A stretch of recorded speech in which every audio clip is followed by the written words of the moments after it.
Yeah. Good afternoon and welcome to the programme. Well, last weekend we saw the All-Ireland champions in hurling and football in action and looking very impressive. Well, this afternoon we study the form of some more championship contenders. In Munster, Cork will be hoping to rediscover the form that swept them to All-Ireland success in '99. But Waterford were genuine contenders back then too. What shape does 2002 find them in? The 90s were booted down with 2 All-Irelands. But today they must try and curb the challenge of a Donegal side fresh from their win over Cavan. Yes, 2 fine big matches in championship action to look forward to today. We hope that we'll be looking forward to them. There is a doubt about Ballybofey. More about that later on. However, here with me in studio for our first match of the day, in Thurles, we have Gerald Nan and Tomás Mulcahy. Gentlemen, you're very welcome. Tomás, apart from all the talk, which I suppose is 90% of the talk in Cork about Roy Keane during the week, when they do talk about hurling, what do they reckon about the match today? There's been a lot of talk, Michael. I believe he's in Thurles today and available for selection. Yes, we're obviously the Cork public are looking forward to this game today. They had a good league campaign going to a league final, so disappointed that they lost out to Kilkenny at the end, but they would have looked at this as being ideal preparation going into your championship game, and there's a few new faces in the team today. There's a few good experience in their back line, and there's a few new guys coming into midfield and up front, and the expectations are high that they will actually get a victory today. Waterford went back a bit over the last couple of years, Ger, from 98, 99, but they seem to be optimistic about this summer. Seem to be very optimistic, and I saw them in their last game. They were quite good against Clare and were very unlucky not to reach the league quarter-final. Now, at the start of the week, you'd have said Cork were hot favourites for this game, but now Alan Brown is out. There's a doubt about Joe Dean. It's a wet day in Thurles. Ideal conditions for an upset against Cork. So, whereas they may have seemed to be outright favourites at the start of the week, I think right now it's all to play for. Yeah, well, as we found out in another sport, it's funny how things can change in a week. Well, as I said, Thurles is the venue for that Munster Championship clash, and we're going to go over there right now and say good afternoon to Ger Canning and Cyril Farrell. Thanks, Michael. You're very welcome to Semple Stadium, where you get all manner of summer weather here on Championship Day. It was pouring here just about 10 minutes ago. Thankfully, it has eased. Waterford have drawn first blood here this afternoon. They won the intermediate match by 6 points. But, Cyril, we're turning our attention now to the senior game itself. Cork are the favourites. No Alan Brown, and Joe Dean has a bit of an injury. That's true, Ger. Cork will be favourites, and that's coming from the league campaign they had. I think the weather will actually suit Waterford. It's very slippy out there. The rain might hold off. Waterford will play with great resolve, but Cork are favourites. How they handle the favourites tag, I suppose, is another thing, you know. Forward line's a bit light. There's no doubt about it. The 2 O'Connors, young McCarthy, Joe Dean, they're all light. Fergal McCormick, I suppose, will give them that bit of strength. But when they won the All-Ireland, they had Fergal McCormick and Alan Brown. Alan Brown is missing today, so they are on the light side. But Thurles is still a very, very wide pitch. There'll be a lot of slipping and sliding. I saw the seniors out there, Ger, and they're actually looking at it and probably changing their cogs at the moment. Right, the news for the Waterford dressing room, by the way, is that Ken McGrath and Brian Green may well play some part during the game, but they won't start. We're back here very shortly. Yes, interesting enough that now. It's a long way from Thurles to Ballybofey, but we can make that trip here on the Sunday game in seconds and with the aid of our satellite. And we're going to beam down on Marty Morrissey and Martin Carney. Yes, indeed, it really is an appalling day here in Ballybofey. The last time I remember a championship encounter being threatened was the Ulster final of '93, when again Donegal was involved. But here in Ballybofey, it really is an appalling day. Hard to believe it's May 26th. Already the minor match has been cancelled for this particular venue. That's a game between Down and Cavan. We believe that negotiations are continuing here in Ballybofey for an alternative venue. Letterkenny or Donegal Town are being mentioned, but confirmation of that we'll give you later. But at the moment the minor match definitely is gone. But will the senior match go ahead? Well, certainly it's being monitored right throughout the afternoon. No guarantee that the game will start at 4:20, and officials here are reasonably optimistic, depending on who you talk to. Some are pessimistic that the game will go ahead, but we'll give you more details of that later on. But now joining me, travelling on his ark from Castlebar, is Martin Noah Carney. It is absolutely appalling, isn't it? Appalling weather, Marty, altogether. I think you had a very wet week here, but last night it came down in torrents, and this morning there hasn't been any ease up. And quite honestly, the middle of the pitch and over towards the stand is very, very wet. And again, depending on who you're speaking to, there will be checks between now and 4:20 to see will the senior game go ahead. But if I was to give a call on it, I'd say it's very, very doubtful at the moment. What effect does this have on the two teams to prepare all winter, all spring for the championship and have it postponed? Harder in Down probably because they haven't had a game yet. Not as bad in Donegal because they had a game 2 weeks ago. But difficult on both teams today because they have come down here, focused on playing at 4:30 today. And this uncertainty doesn't help things. And certainly in terms of preparation, it's very difficult for a manager, the managers, both Pete McGrath and Mickey Moran, to keep the team's attention on the actual game itself because it's issues surrounding the game that are getting the attention now, and that's very, very distracting. Do you think that the teams themselves would like it to be played? I'd say players always want the games to be played, and quite honestly the pitch itself down on this side is quite good. It's from the middle to the far side where the difficulties arise, and maybe by virtue of the fact that the minor game isn't going ahead will give the pitch a chance here maybe to absorb the water and not cut up, and maybe it gives it a greater chance of being started at 4:30. But I certainly wouldn't like to be the person who's making that decision. Well, thank you very much, Gerard Fleming. Or is it still Martin Kearney? We don't know whether this match is going to go on this afternoon. We hope it is, of course, and that the weather will improve. But for the moment, from a wet, miserable Ballybuffet, back to the warm environment of the studio in Dublin. Thanks indeed, Marty Morrissey, and Martin, the General Carney, there with them as well. Now, if we do lose that match in Ballybuffet, we won't lose football action here on the programme because there's more action in the Ulster Football Championship. That, of course, is the replay between Armagh and Tyrone at Clonus. Jim Carney will be the commentator there this afternoon. We'll also be covering that match for you then. And welcome to Clonus, to Park Tiernock, where the atmosphere here is wonderful, and so too happily is the weather, because we've an afternoon here of brilliant sunshine and hardly a trace of a restless cloud in the sky. Well, I can absolutely guarantee you that there will be big action here later in the day. Now, if for any reason that the Donegal game goes, well then we will be with you for the second half of the big game here. If not, you'll see all the action tonight in the Sunday game. But for now, everything is set to go here on a lovely afternoon in Park Tiernock. The minor game here, Tyrone are going well, winning easily, but I'm sure that won't matter when the big boys go at it, and you bet they will. Isn't it amazing, the difference in the weather between the two venues and only a few miles apart up north? By the way, that game, as I said, if we lose the Ballybuffet match, that match will be our game at 4:30 here on the programme. Now, assuming that Ballybuffet goes ahead with that match there, brings together two counties who a decade ago were dominating football. Down capturing the All-Ireland in 1991 and Donegal making the breakthrough the following year. Well, much has changed since, of course. Players come and go, and 2002 offers a new challenge.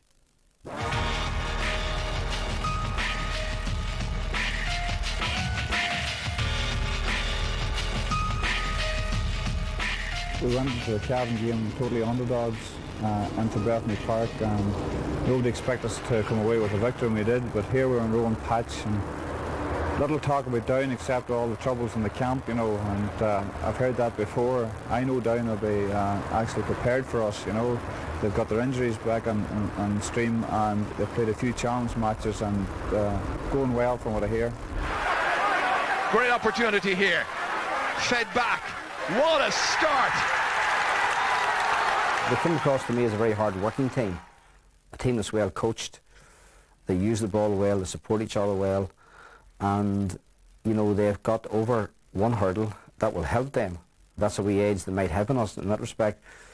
And I think apart from one or two maybe little periods in the first and maybe the middle of the second half, Cavan didn't really bother them that much. But having said that, to go to Bethany Park and win, I think is commendable, and we certainly know of a job in our hands. We'll be beginners' favourites, I would say. It can have its advantages and disadvantages. Hopefully, and it'll work in our favour that we'll be favourites. The home ground, the support will hopefully be all Donegal, or a good number of them anyway. So that'll all go in our favour, I think. There's no doubt about it. A bit of experience of the championship, it goes a long way. The only thing is that maybe they might be a bit lax after doing so well against Cavan, and we might be able to catch them on the hop. I think every team has to basically earn its own reputation and go out and make its own little bit of history, if you like. So we're not depending upon what happened 10 years ago or 8 years ago. I think these players are keen to earn their own niche, and they do realise that isn't easy. The championship, and especially in Ulster, it's so tense rivalry, and it's so equal that any team on a given day can actually beat the other.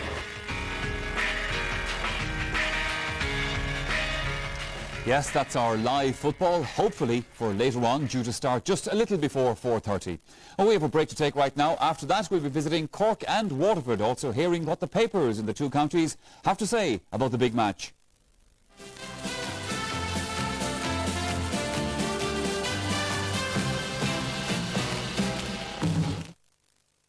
Call Me is a new free service from O2.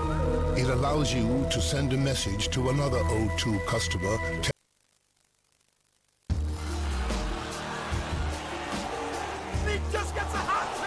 Bulmer's Original Cider. Time dedicated to you.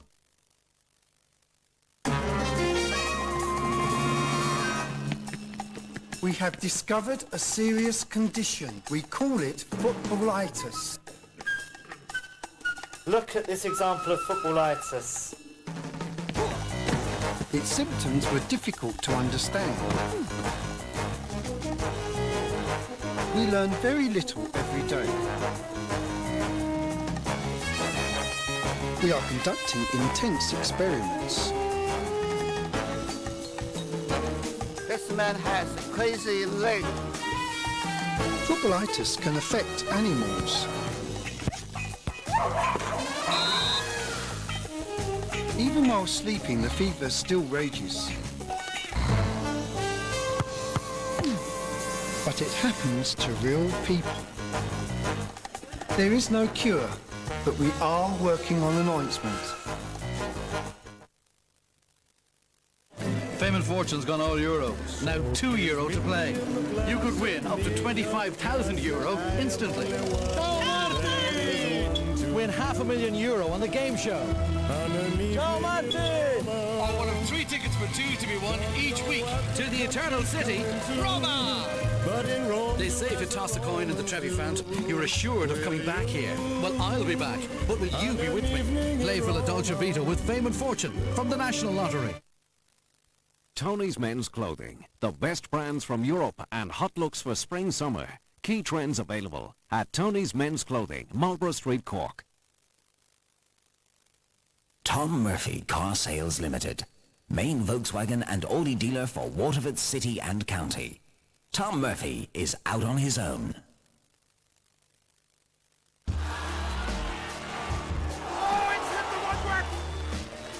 Bulmer's Original Cider. Time dedicated to you.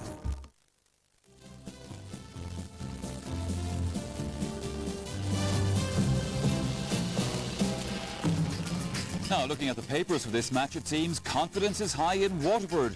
Waterford's best good enough to win, reads the headline over Phil Fanning's article in the Waterford News and Star. One senses a mounting mood of optimism within the Dacey's camp, he writes. And regarding who will win, he believes Waterford are the players capable of winning this match.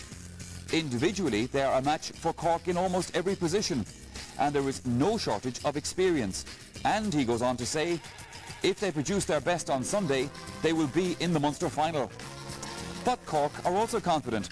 Cork to heed, Limerick lesson is how the Corkman reads it. Despite the blip in the league final, it would be true to say that things have gone as well as could have been expected for Bertie Oak's side so far this season, believes Noel Horgan. While Waterford deserve to be treated with the utmost respect, Cork look well equipped to prevent the Daceys from lowering their colours in the championship for the first time since 1989, he writes. Yes, that's the way the papers see it, but we've been getting other opinions too from within the two counties. Cork and Waterford share a border, but also another connection insofar as Waterford have been managed by Corkmen for the past number of years. Well, the McCarthys may have changed in the past year, but the aim is still to move Waterford hurling forward.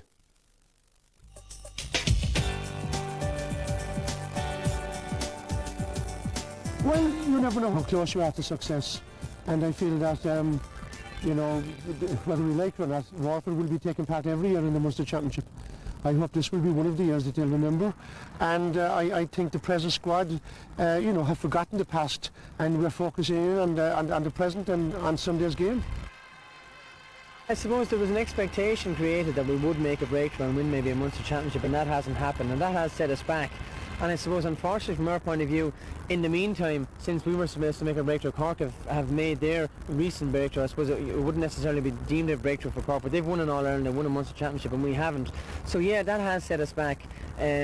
Obviously, every year we live in hope, but I suppose it just takes one big break, and you know, if we get the rub of the green Sunday and the break of the ball, and we will need luck and we will need the wind at our back, but if we can get that, who knows what could happen, and if we get a win, you know, the year could go anywhere.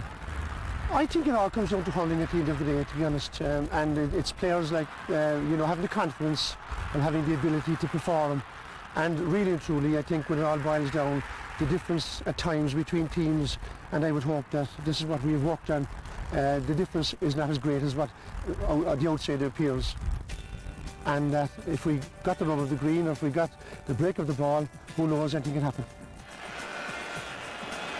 They're always going to motivate yourself very, very strongly for the Kilkennys, the Tipperaries, the Clares. But this year there hasn't been a whole pile of Waterford. They had a good enough run in the league. We don't know a whole pile about them. We haven't heard very, very little about them in the last couple of weeks. So we're apprehensive, we're a bit nervous. But we know they're going to come out with all guns blazing to us on Sunday. Obviously, you know, the goalie in defence is very settled. It's practically the same as the 99 All-Ireland winning team, and you know, we feel they're, you know, very watertight and have an excellent record. We're delighted with midfield now.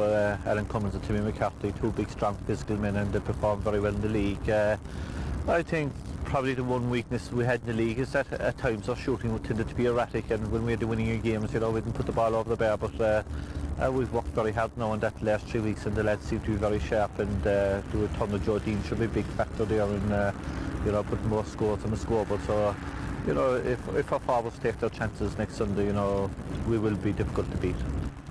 Well, you have to be confident in your own ability to a degree.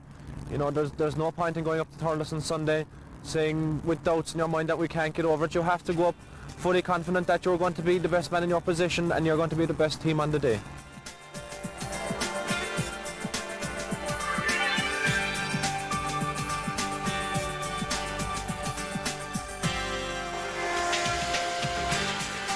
Well, that was the view from Diarmuid O'Sullivan and some of the others during the week, but as you can see, the teams coming out onto the pitch down at Thurles for this afternoon's match. Changes, just to remind you again, on the Cork team with Alan Brown.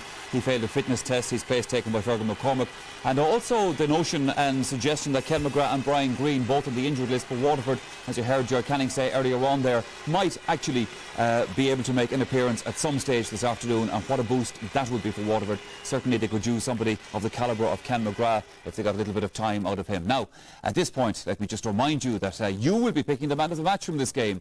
So get ready to write down the number, the one to ring, and remember, apart from picking the man of the match, you can also win yourself a prize. The players selected as our man of the match winners from the afternoon's live games will be announced in our evening programme and will receive one of our specially commissioned crystal trophies, and you can have your say in who that is. Here's the number to ring for the game coming up. From the Republic, it's 1550 717114. Calls cost 74 cents per minute. From Northern Ireland, the number is 0906 614 2048, and those calls cost 60 pence per minute, and the lines are open until 8 o'clock. Good. Now, next here on the programme, we're going to discuss with the panel aspects of the two teams in greater detail. Now, Gerlach Nan took a look at the Waterford lineup, and here's what he thinks.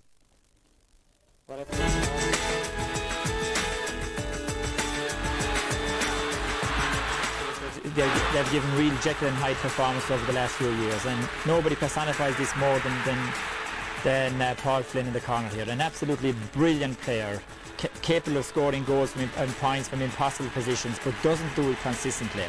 Can do it for a while in the match, fade out of the game. Typified by last year, an 11-point lead for Waterford last year, and they threw the lead away and were eventually beaten. Now, maybe that wasn't all down to their forward line. A lot of it was down to the defence as well, which gave away very easy goals against Limerick. Now, here we have Ollie Moran breaking through. Nobody coming to him. Everybody standing back. He buries the ball in the corner of the net. Now, another goal here, a long ball in. Again, Brian Begley behind his man this time, sticks the ball in the net. Now, in fairness to Waterford, they've made huge changes from last year. Another goal from Brian Begley here, ball coming in again. Again, nobody contesting the ball in the air with him and ball in the net. Now, Tom Feeney's gone full back today. That's a great change. James Murray's gone corner back. Played tremendously well against Clare. Owen McGrath's gone midfield. Another great move for Waterford. And then Andy Maloney's at centre forward. So they have improved their team enormously from last year. But today is the day. They must produce it today, especially under these conditions today. They really favour Waterford. And you'd never know. An upset could be on the cards. OK, well now, in his time as a player, Tomás Mulcahy has seen Cork hurling up close and personal. But now let's hear his objective view of the present side.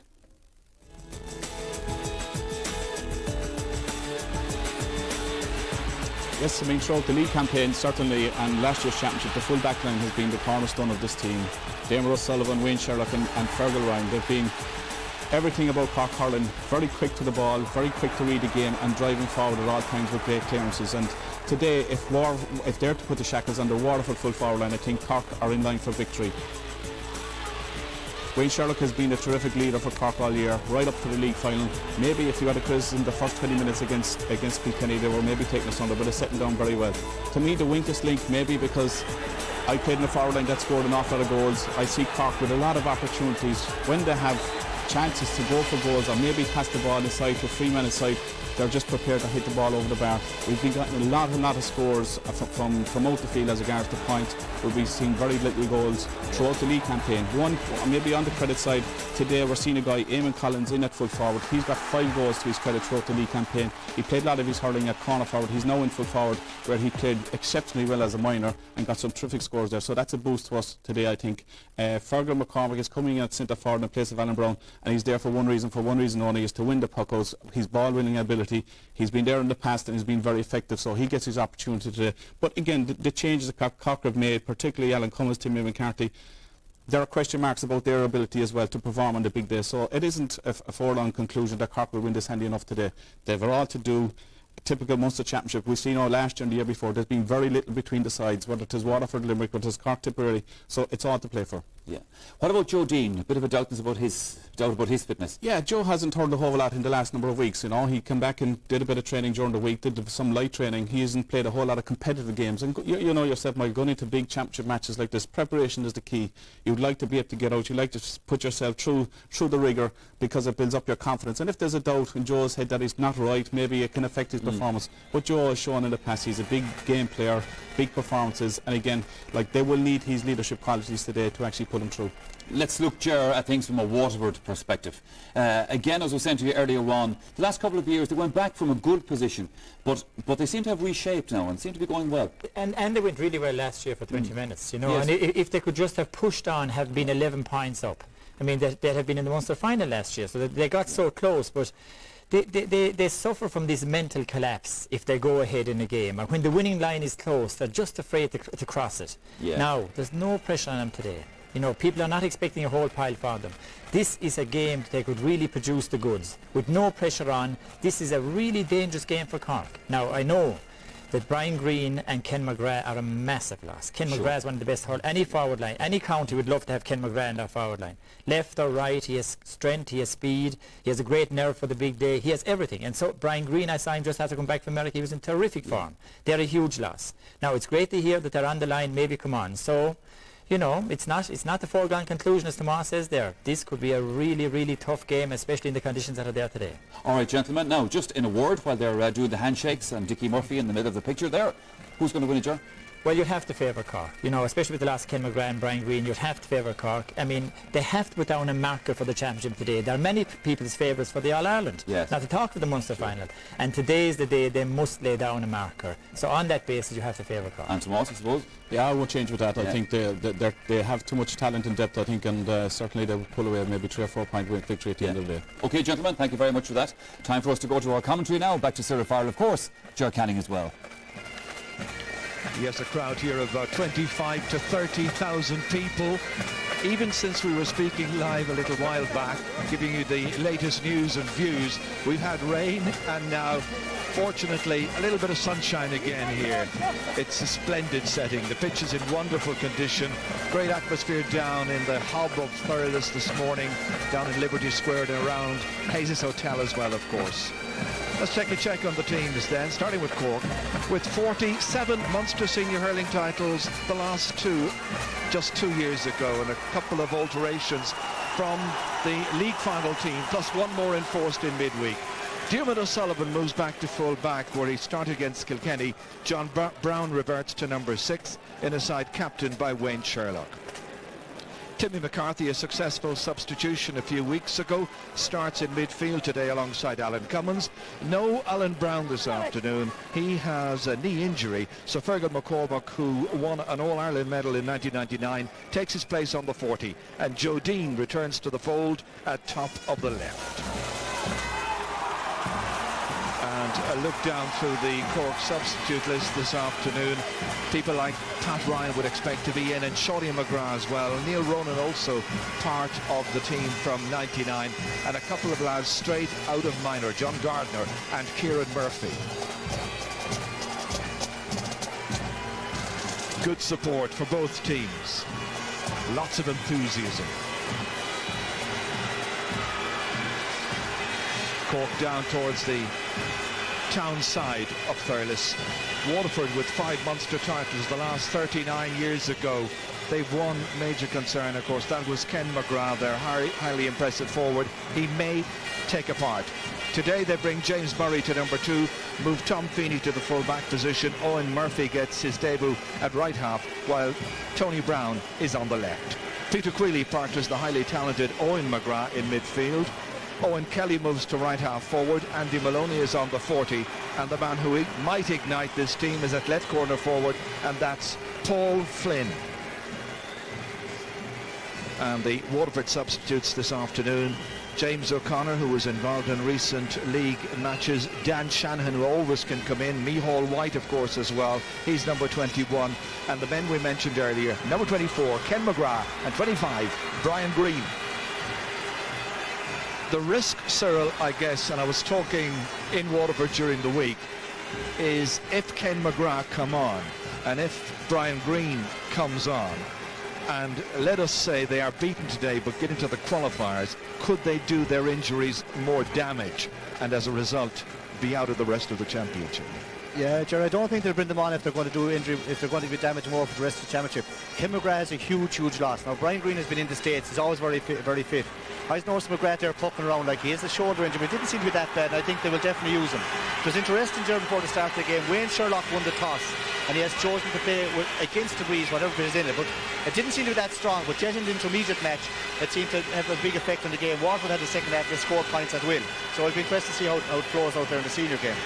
And if you missed our little message earlier, it was Waterford who won that intermediate match. Highly entertaining game, and they won it by 6 points. They looked most impressive. Cork are the very hot favourites here. They usually are, because tradition tends to favour them in matches against Waterford. The last big Waterford success against Cork in the championship that I can recall was here, and it was in 1989. It's a long time ago now, Jerry. As I say, Cork are hot favourites because they're expected. They're one of the favourites really for the All-Ireland this year, but they have to win this one. Their strongest line is probably their full back line, but usually for teams to win, they have to have this very strong half back line and good scoring forwards. Cork forwards are very fast, but very light. And I would think Waterford, if they were to win today, Jerry, would have to take the game to Cork early on. They cannot allow Cork to dominate the first 10 or 15 minutes. Well, it will be Diarmuid O'Sullivan and his clubmate from Cloyne, Donal O'Cusack, who'll head down towards the town end. And are they going to stand together as they did before in the league final not all that terribly long ago? Meanwhile, the Waterford huddle here, final words of advice, words of encouragement. And I'm sure they're saying, come on, we can do it.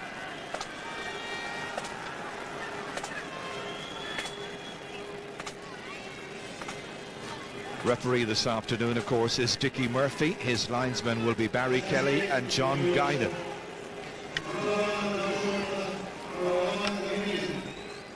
And the Sean Tracy pipe band ready to give us our own Navian.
second chance.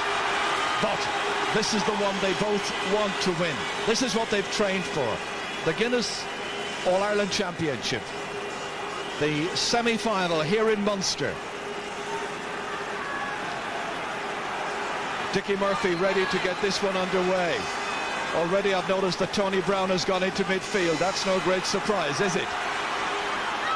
Timmy McCarthy missing his first pull on that one. That was Niall McCarthy. It spills back towards McCarthy once again on his championship debut. Timmy McCarthy here once more. Loves to run at opponents. Pursued the whole time by Owen Kelly. Kelly trying to take it up onto the stick. A little bit of persistence and also a little bit of pushing there by Timmy McCarthy, and it's going to be a free for Waterford. Switches all over the place, Jared. Paul Flynn is come out wing forward and Dave Bill's got in corner forward.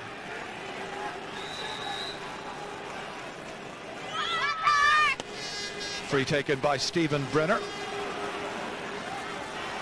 That was Fergal Ryan just to stamp his authority on the match instantly. Lovely stick work there by Alan Cummins. Into Jodine. Could be the first score of the match. It is. Corner back there, Jared showed the inexperience. Jodine just played the ball and inside him like an old trick. It should be said that James Murray has been playing quite a bit of his hurling out in the wing.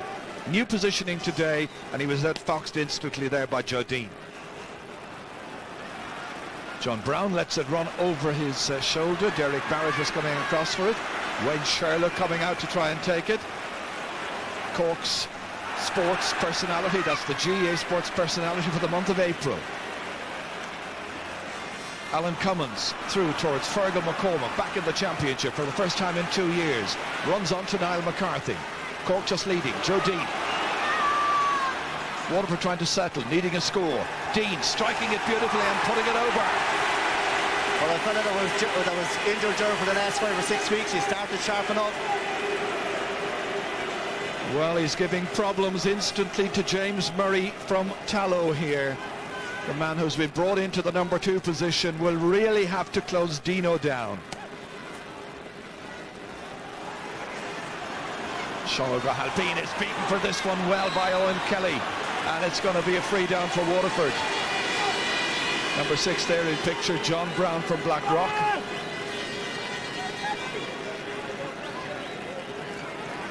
The Wicked Wags of Cork had a rumour going around Semple Stadium beforehand that Roy Keane was going to make an appearance as a third midfielder.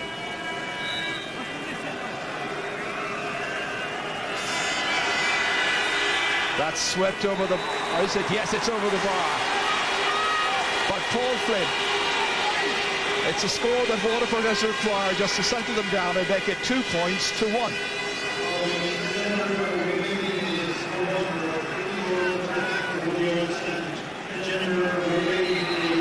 You always feel if Waterford are going to win this tie, people like Paul Flynn are really going to have to produce. Referee has blown his whistle. He's gone in to talk with Fergal Hartley and also with Fergal McCormack. Yeah, Jared, we're having a little chat there before the ball came down.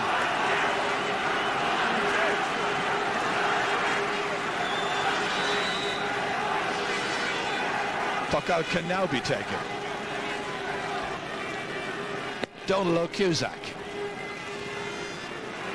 towards Alan Cummins, beaten for it in the middle of the field, however. That's good play. Waterford trying to get John Molan on his way. Comes back here beautifully.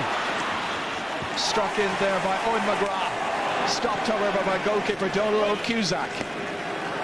Owen McGrath, of course, is a younger brother of Ken. Peter Queally over here against Niall McCarthy. Swept up here by Tony Brown. Well, a real hit and hope one. Terribly ambitious, but also terribly wide. Former hurler of the year. Yeah, there's a lot of switches on the team. And the Waterford team, Peter Quealy's gone wing back. Tony Brown is centre field and young Kelly's gone wing forward. And Dave Bennett is in midfield, marking Alan Cummins.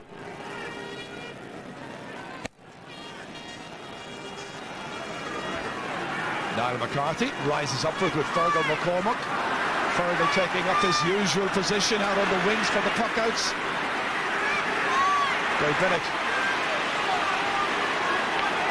sweeping it down as far as Owen Kelly.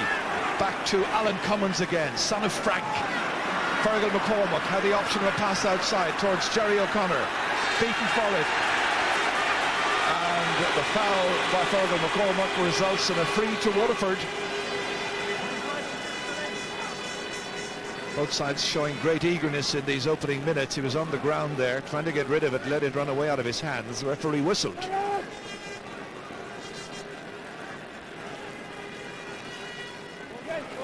Paul Flynn. That is a brilliant point by Paul Flynn. He was inside his own 65-metre line. A second-rate free by Paul Flynn. This is how far away he was. This is a marvellous strike. It's gone right over, and it's 2 points apiece.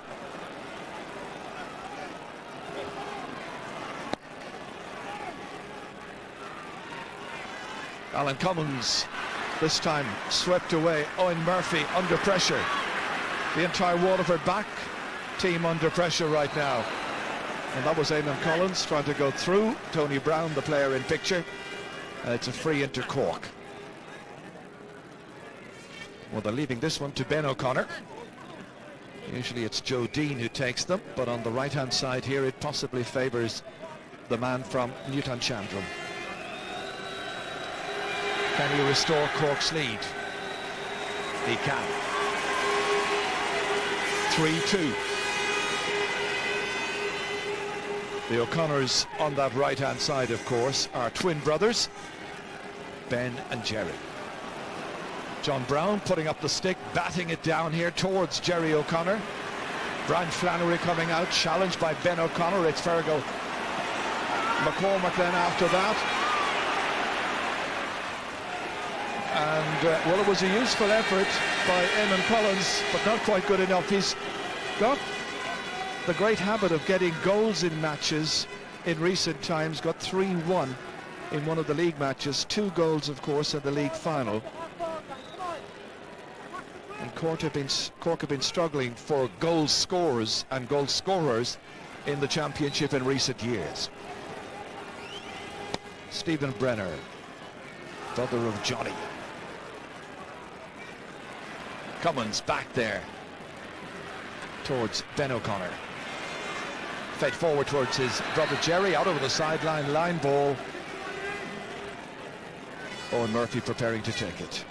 At the moment, the Cork forwards are showing their pace. Their passes are breaking down, but it's ominous. The Waterford Wets want to get out in front and bring the ball with them, because these boys are starting throwing down that little bit. If they get a bit of space, they'll be going for the juggler. Owen Murphy from the Shamrocks Club just gets it forward as far as Fergal Hartley. Back to Murphy. Broken down here by Owen Kelly. Just a little struggle there on the part of Randy Maloney, the former Tipperary player, to get it up onto his stick. Pushed, so it's going to be a free in for Waterford. This is where they can make it 3 points apiece. Very tight in the early exchanges. Nearly 8.5 minutes gone.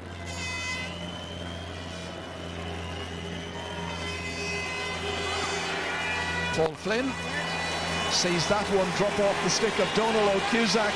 He's Waterford's only scorer. Their points have come from frees, and he's made it 3-3. Well, he's a prodigious talent, but as was said in studio in discussion earlier on, he can have his days on and days off, but when he's in form, he's really worth paying the admission fee to just come and see him in action. Timmy McCarthy against Andy Maloney there. John Brown sweeping it up. Chased the whole time by Owen Kelly. Good block down. Joe Dean tried to take it away. Fergal Hartley has it for Waterford. Dermot O'Sullivan coming out. Everybody misses it. They try to spoon it forward, but O'Sullivan gets it back. Has assistance outside there through Derek Barrett. On his left-hand side. In over the head, and James Murray on this occasion, trying to win it back, losing it. And it's over the bar from Ben O'Connor, his second point of the match. There was fumbling in that Waterford defence that time, and it could have been much more costly than the concession of a point, because Joe Dean left it there. For Ben O'Connor, he could have struck it into the back of the net. Yeah, Gerald, like the Cork selectors would be, it's a good score, but they say that he should have stuck it or gone for it, because he got a great break there. Derek Barrett is the player who is in need of some attention. Dr. Con Murphy will go across to attend to him.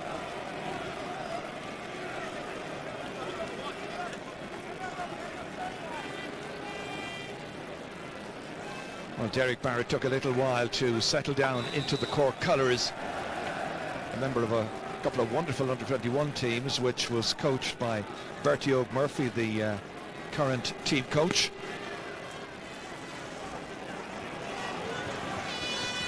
Ooh, missed over there by Wayne Sherlock. Trying to go back. Gets it back this time. Drives it away. A couple of Cork players going for it. Niall McCarthy here.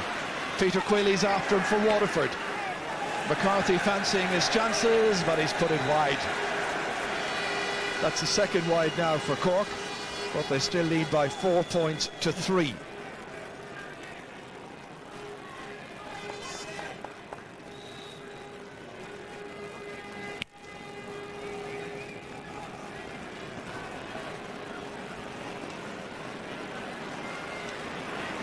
Derek Barrett. Well, the word we have from Ballybofey, that match we were looking forward to in the Ulster Championship this afternoon, is now definitely off. But at Happisford we'll have the full game between Tyrone and Armagh. So lots of sport to look forward to still on this live afternoon on RTE TV Sport. Diarmuid O'Sullivan. Aimed towards Fergal McCormack. Won back by Dave Bennett. Lively performer, Dave. Trying to get away from Jerry O'Connor. Hoping to link up with Andy Maloney, who's discarded a white helmet. Sun has stayed out now, thankfully, for the last 15 minutes or thereabouts. Jerry O'Connor through here towards Fergal McCormack. Trying to get the better there of Owen Murphy. Losing the stick. Support coming from Alan Cummins. Shouldered. Well, he strikes the side netting. Yeah, Jerry had it. One of the O'Connors on his outside, young Jerry O'Connor's on his outside. They gave it to him. They can spot him. Well, we always say he's a son of Frank Cummins, but he's also a son of Madeline Cummins. A wonderful supporter for Frank and for Alan down the years.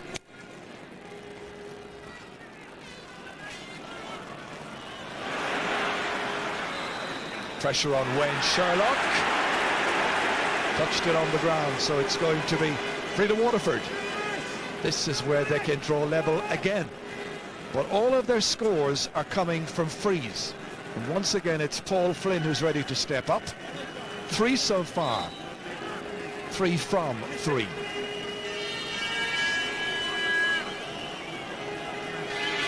Can he level it once more? He can. People are shouting wide ball, but the umpires aren't interested. As far as they were concerned, it went straight between the posts and over, and it's 4-4.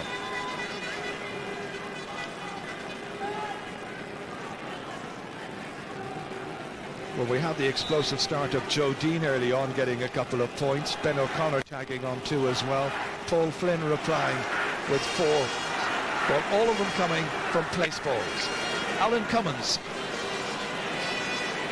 Everybody waiting inside for it, but it comes out towards Fergal Hartley. Good work by the full-back team that particular time.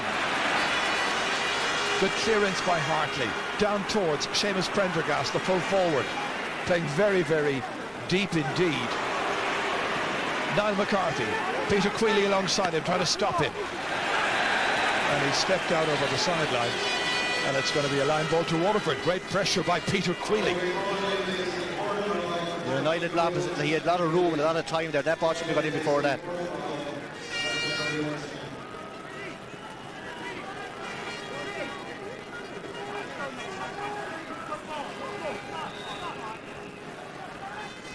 Peter Quilly now playing with the Ballydurn club. Had a spell with Sarsfields in Cork. Niall McCarthy, this time turning smartly. Opportunities inside for Collins maybe, or Ben O'Connor. Again, the defence doing much better. They've settled down to their task. Peter Quilly, the right half back, wearing number 8. Fergal McCormack. Good smart turn. Beautifully handled. Taken away delightfully. Tom Feeney at his best back there. He's the new full-back, of course, for Waterford. Sean Cullinan, the Rock they called him, has now retired, at least from this level. And Timmy McCarthy is certainly not retiring. Back in the action. And that is his first point of the game, and Cork lead by 5 points to 4. Yeah, the game is still in the belting pot, sure, but Alan Cummins having a fine game midfield. He's completely on top at the moment, and like Cork look dangerous. Waterford are getting very little ball into the forwards, and there's a fair old breeze behind them.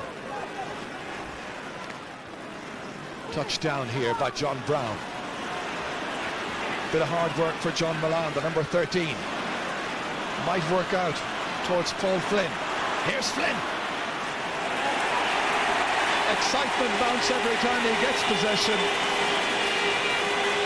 5 points apiece, and Flynn is Waterford's only scorer.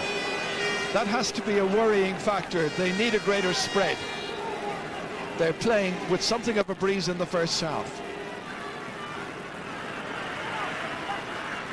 The two Fergals tussle. Back it comes again as Dave Bennett fires it way down. Gathered by Fergal Ryan. Cross here towards Derek Barrett. First time hurling away. Owen Murphy knocking it back down again. There's Owen McGrath. Very fine young talent. Seized on, however, by Derek Barrett. Comes to Timmy McCarthy. There against Tony Brown. Two Waterford players going for the same ball. Brian Flannery in some trouble. So too was James Murray. Cork pressurising, and in the end it is taken by goalkeeper Stephen Brenner from the shot by Ben O'Connor. Almost hooped there by Eamon Collins. A lot of problems for the Waterford goalkeeper. He made the initial stop, but now it's Cork who have the sideline ball. He's been busy.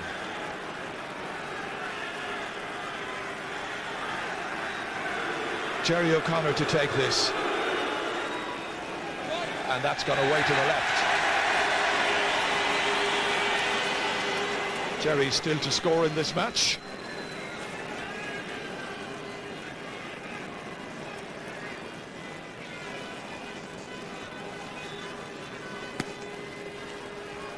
Brenner walloping it down to the right half forward position this time. It was John Brown who got there first, got across in front of his man.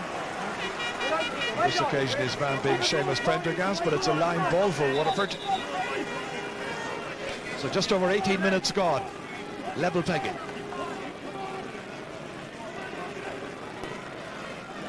Dave Bennett, Justin McCarthy encouraging his inside forwards to get in further, closer to the goal. And that ball has gone wide in spite of the best efforts of Owen McGrath. Saw him play some time ago against Clare in midfield. He came on as a substitute that day, and he was a really influential figure. Looked to be a name to look out for the future. But whether you actually stick him into midfield at this stage where he played that day, well, obviously the selectors have thought otherwise. Andy Maloney is full forward. John Molan is right corner forward, and Owen McGrath is left corner forward. Owen Murphy, 3 Cork men in there. Niall McCarthy trying to get possession. Belting it in towards Joe Dean, who made a very good start to the game. Up against James Murray, 2 players on top of him. And Dickie Murphy, as usual, with a smile on his face, saying, come on guys, you know what happened. Lovely ball across there by McCarthy. Played a lovely ball into Joe Dean. Look at the skill, he even tapped it off the ground back into his hand, and he's just turned over. You think it was Munster you're looking at yesterday. And there's Ben O'Connor with his 3rd point of the match. 2 from frees, 1 from play, and it's 6 points to 5. As close as you could hope for.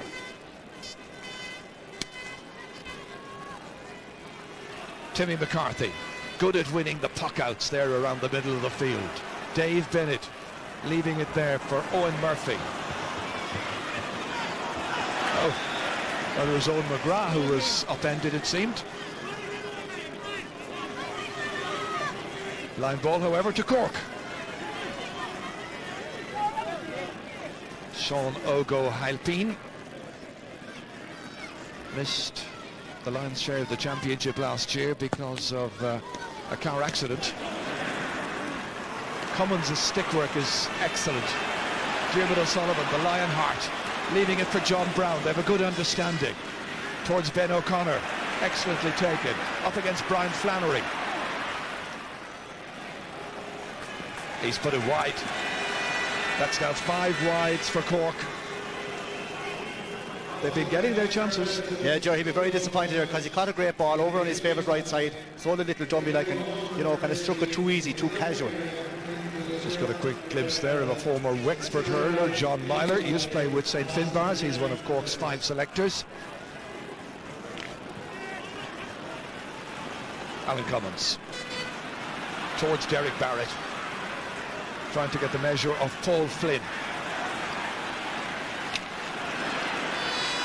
Comes back down. Tony Brown, can he exert a major influence in midfield like he did back in one of the great seasons about 3-4 years ago? Bennett is going through. Players calling for it inside. John Milan. Hooked. Stopped. And Diarmuid O'Sullivan gets it away.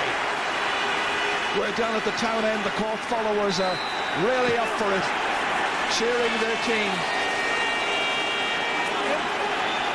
Fergal Ryan, the player here, who's not exactly terribly happy with what went on just moments ago. It's got to be a free to Waterford nonetheless. Here we had Waterford going through with John Milan in the red helmet here, and Diarmuid O'Sullivan came across. And the referee, I think, blew for a pick-up off the ground. Paul Flynn. It's over. 6 points for Paul Flynn. 4 of them coming from frees. 6-all.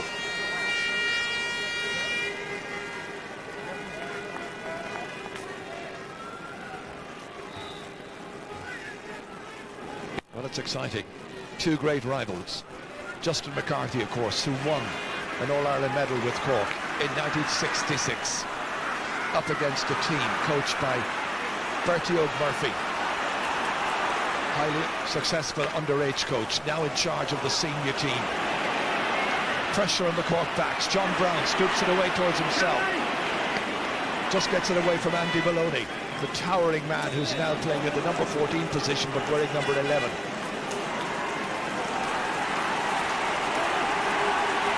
You can see Ken McGrath warming up here. That is the reason for the big cheer. I think he might just liven up proceedings if he were able to come in and play, even for 20-30 minutes. Certainly from a Waterford point of view. Tony Brown firing it in there. Oh, it was a great chance, and it fell to Owen Kelly. Yeah, young player. Well, if he scored him, Ger, because there's a great chance he could actually have stuck in the back of the net.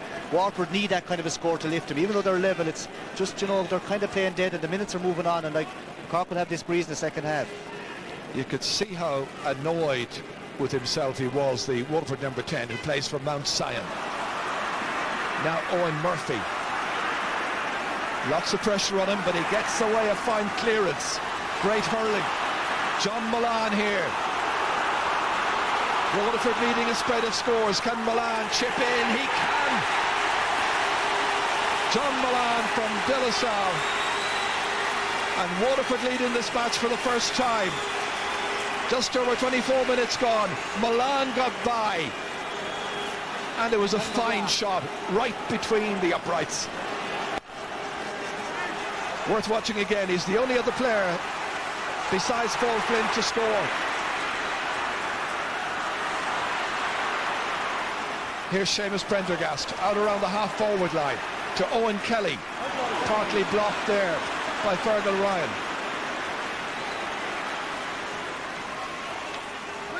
And Prendergast is well and truly stymied there by Sean O'Halpine from the Napiershicks club up in Cork's north side. So a line ball. Now you can hear the roar, the cheer, and he's coming on. Ken McGrath. They said to me during the week that it probably would take 4 weeks, if not 6 weeks, before he could come back. He wanted to come back. The latest news I had this morning was that he was only about a 30% chance of playing, but he's on for Andy Maloney. Now where will they place him? They've put him on the 40 up against John Brown. You'll find he goes straight in on the 40, like, because he has to lift this game, even though they're, you know, they're pint up. They need to take the game over the scruff of the neck. And he's got possession immediately. Loses it to Timmy McCarthy. Now Niall McCarthy up towards Jerry O'Connor. And the linesman's flag raised, and he signals that it's possession for Waterford. He seems to have moved into top of the right in a switch with his twin brother Ben, who's gone out to right half forward. Remember, in the league final against Kilkenny, Cork made no fewer than 14 positional switches. Goalkeeper was lucky he didn't end up playing corner forward. Owen Murphy. Jerry O'Connor.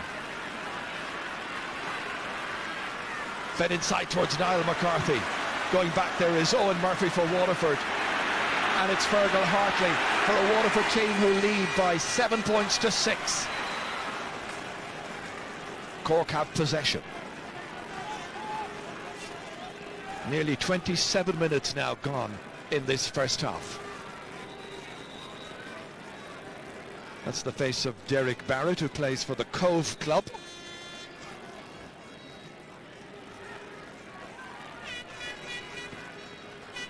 Nicely inside. Fergal McCormack has difficulty taking it with his first touch. Has it second time of asking. Fergal Hartley is in to try and deny him. Dave Bennett to try and help the defence. Here's Timmy McCarthy. Ferocious defence, and the referee says you held on and you threw the ball, and it's going to be a free downfield for Waterford. They looked a bit, the Waterford defence looked a bit like Leicester yesterday.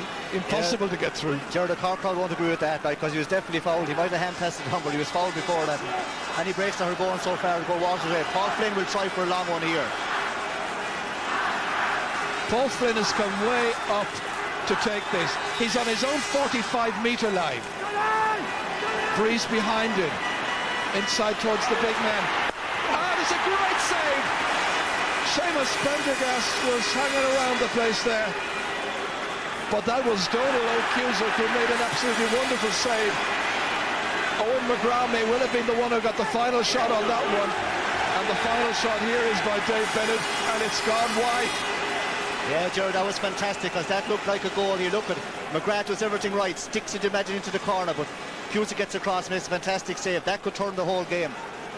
No doubt, best save in the match so far by Donal O'Cusack from Owen McGrath, the Mount Sion youngster.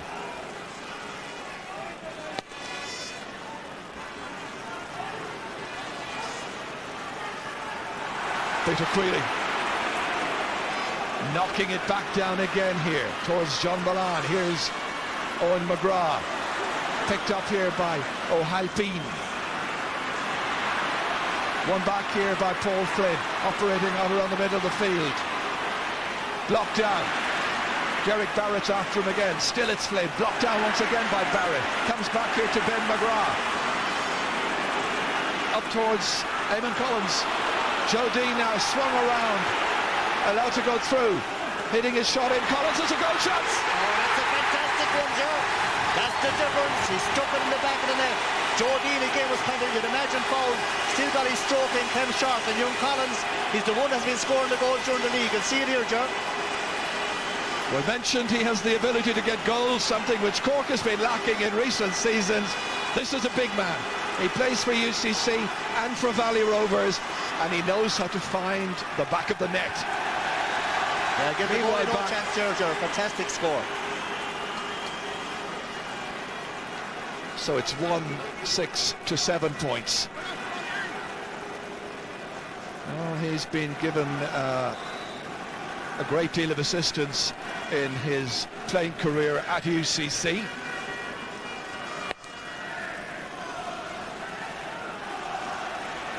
Alan Cummins reaching up for it. Joe Dean. Cummins again, work to do. Dave Bennett's after him. But it should be borne in mind that Waterford had a goal chance through Owen McGrath only seconds before, and maybe that's what tilts games. Yeah, but to be fair to Owen McGrath, he did knock it around. It was a fantastic save, and like Stephen Brenner couldn't stop that shot. Young Collins had been tired up earlier on, Joe, because the shot he took actually hit the upright and went wide. But like, you know, that puts the game in Cork's court. So 1-6 or 9 points to 7 for Waterford. It's been an exciting first half. Timmy McCarthy, good catch. Takes it away there from Dave Bennett, and Bennett deemed to have fouled him. It'll be a free to Cork.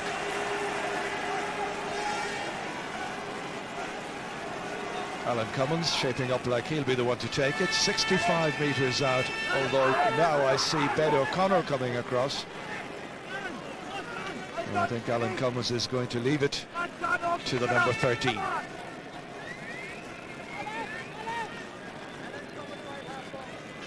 So 4 minutes to the break plus additional time perhaps, although the first half has flown really. Ben O'Connor, it's wide, he's missed it, and that's a 6th wide now for Cork.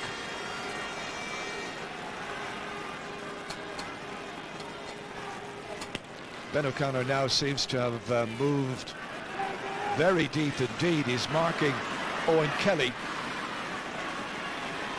Meanwhile, another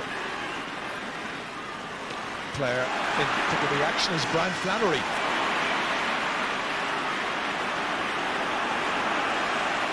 There's John Brown, getting it out to Sean O'Gahilfine, turning in through 2 Waterford players. Jerry O'Connor.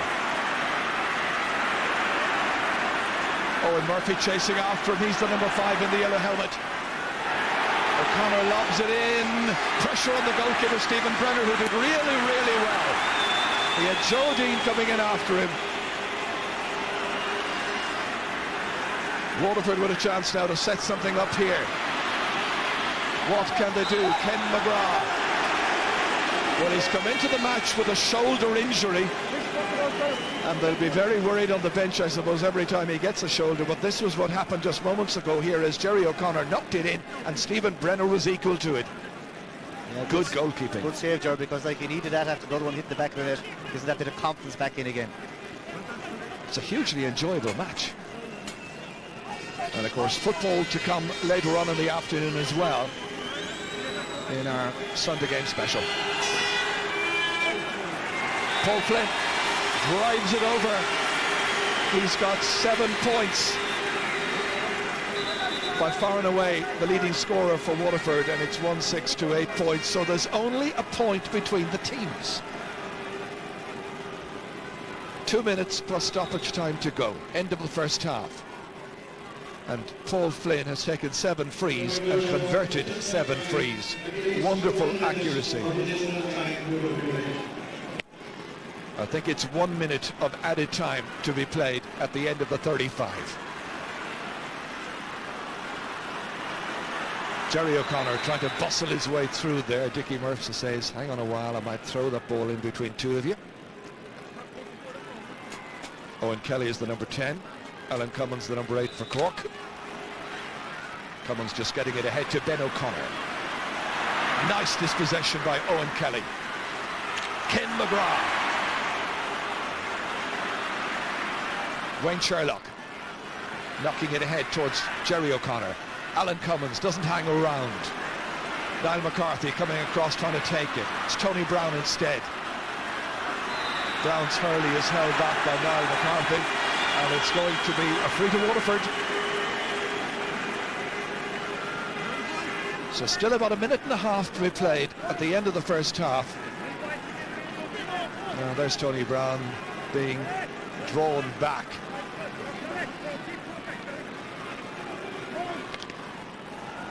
Cork with 7 scores from 15 chances, Waterford with 8 scores from 14. And this latest one is by Paul Flynn. Another tornado, Ger. About 110 yards out. He's hitting him, but there's a nice little breeze behind him, but he's on song today. It really is. It's the sharpest I've seen Paul Flynn for a while. They're level for the 6th time. Paul Flynn is left half forward. Ken McGrath, centre half forward. Dave Bennett still in midfield. In fact, he's moved to right half forward as I speak. Up against Sean O'Halpine. Driven in there towards Eamon Collins. Cork winning it back. Ben O'Connor trying to go by Brian Flannery's cover. Tom Feeney's about. There are others as well to assist, and that's James Murray.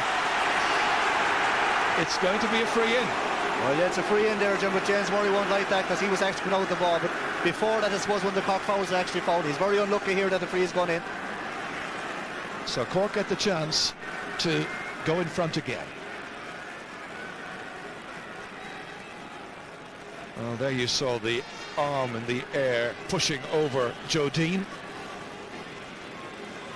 Ben O'Connor has missed a few.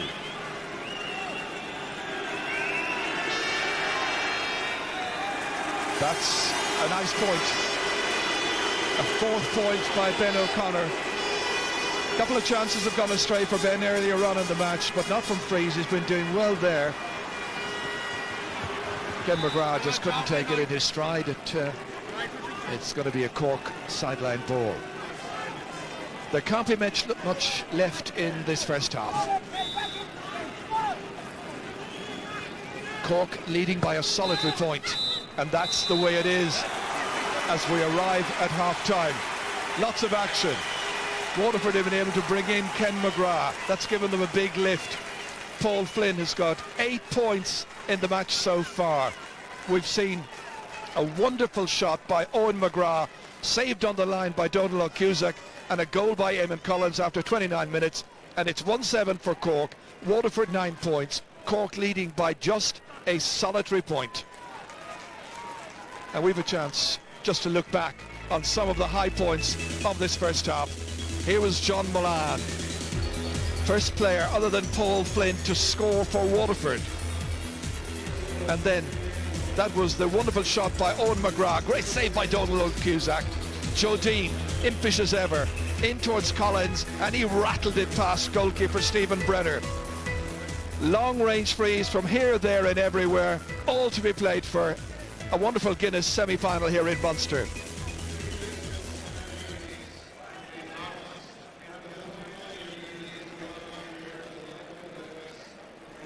Yes, it certainly is indeed. We look forward to the second half. Who's going to win it? Well, it's still all up in the air, isn't it? Now, just to tell you something that is not up in the air is the situation in Ballybofey for that Ulster Championship match between Down and Donegal. That game, as you heard earlier on, if you're listening, has officially been called off. The replay will be next Saturday at 3:30. However, we do have other football action to offer you here on the Sunday game this afternoon. That will be the replay between Tyrone and Armagh. That will be coming your way at about 4:30. However, coming your way after this commercial break will be analysis with our panel about the hurling.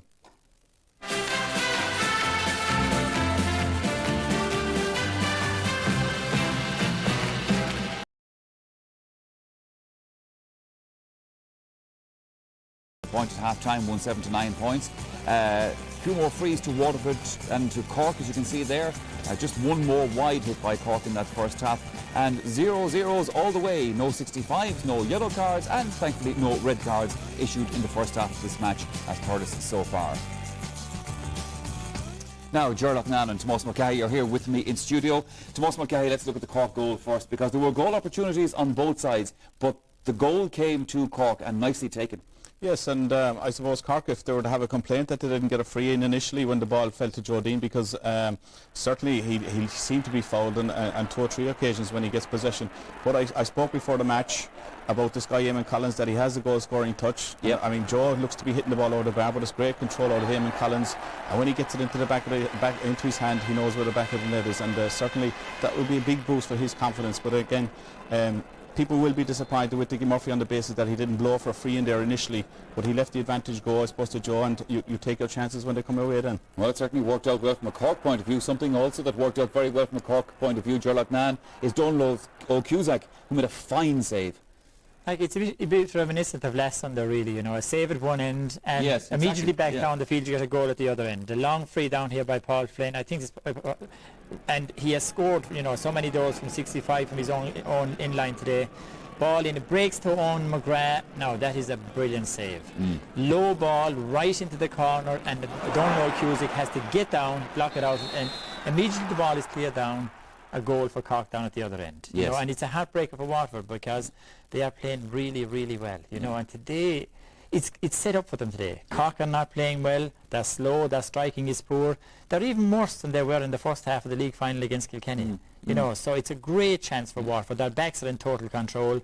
Now, their problem is up front, of course, where they've only 2 points got from play, relying completely on Paul Flynn from frees, but they're only a point down. You know, so every chance there for them. Well, Tom, we talked about Paul Flynn before the match and, you know, speculated that if he had a good day today, he needed a good day to help Waterford. He's certainly doing his bit.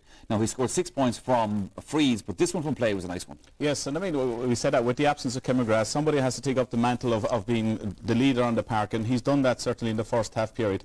Again, he's got to repeat that in the second half to show the consistency over 70 minutes, but it was an excellent score off his left-hand side. He's got 8 out of 9 points. You certainly can't ask for any more than that in the first half period. Maybe from a Waterford point of view, they need to get more of the forward line into the play. They got 3 great goal-scoring opportunities in the first half. They failed to take them. And on a day like today, with the chances that they will have against Cork, as Jura said, are not playing at their best. They must take those chances if they're going to win. Certainly, looking at the game overall, Gerlach Nan, it lacks the bite kind of that we saw last Sunday between Tip and Clare. It's a totally different game, Michael, to last Sunday. You know, it seems to be the curtain raiser to last Sunday, if you like. It has that kind of an atmosphere. Even the atmosphere doesn't seem to be there. You know, I thought when Ken McGrath came on that the atmosphere would rise a bit, but it just hasn't as yet. And then even when Eamon Collins got the goal, you'd think after that the pace would increase.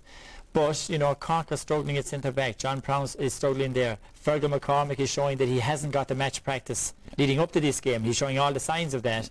And every time Jerry O'Connor gets the ball, he's running with it, he's blocked, the ball is clear down the field. So there's no fluency to Cork's play whatsoever. Now, if Waterford could just get more ball into that full forward line and had a little bit more penetration when it does get in there, there's every chance for them to win this game. It's ideal for the underdog. When Cork are not playing really well, the underdog, Waterford here, that's the day you get your chance, and that's the day you must take the chance. Well, I have no doubt Justin McCarthy will be making that point to his Waterford players at half-time as well. We have another commercial break to take. Join us again after that.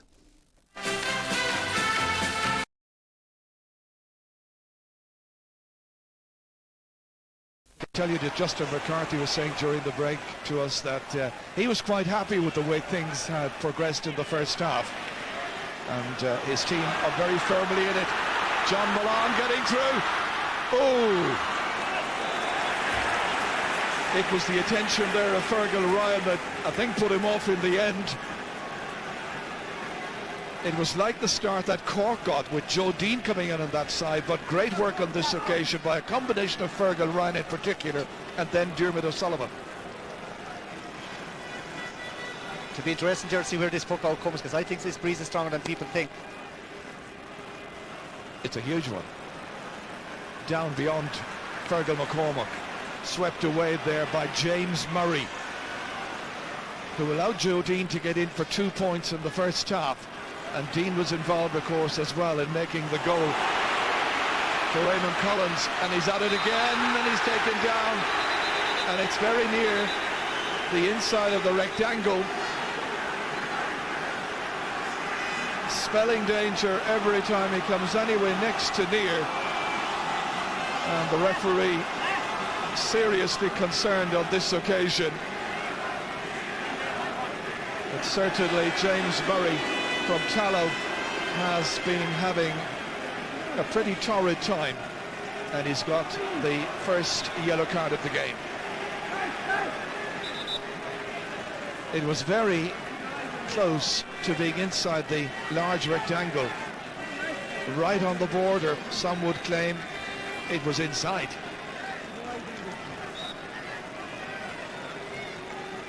Ben O'Connor striking it and putting it over the bar. That's his 5th point now.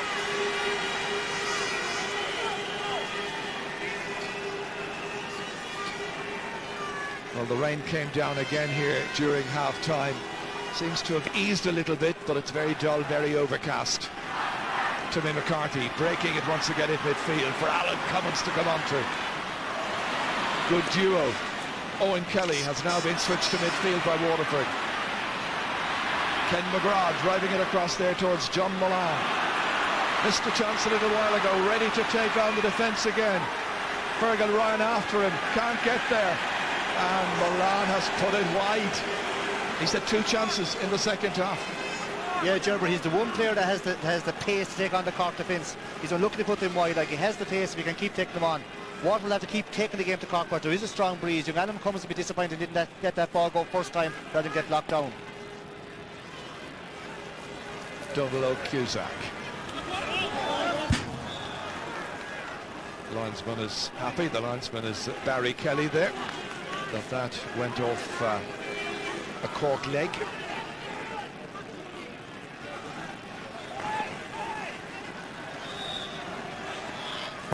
Brian Flannery. Timmy McCarthy again breaking it. He wins a lot of good ball. Not able to use it on this occasion. And a couple of Cork players shape up to a couple of Waterford lads, and in particular it's Derek Barrett there and Paul Flynn. Nothing terribly serious. Dickie wants Paul back to get the lecture.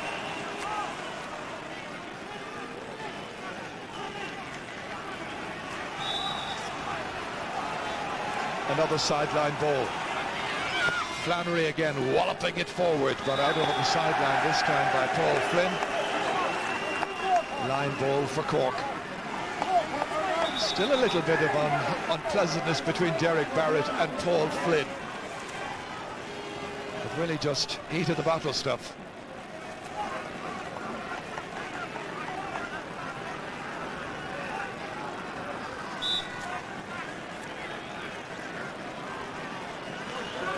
Barrett hitting this one in.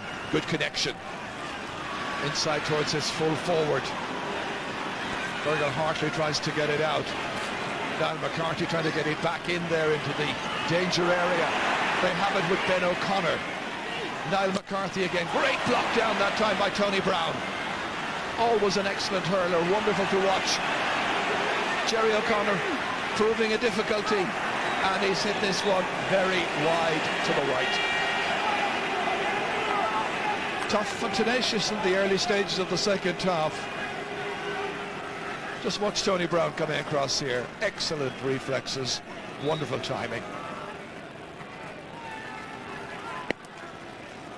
Stephen Brenner into the left half forward position where Paul Flynn is now positioned, and he's got it.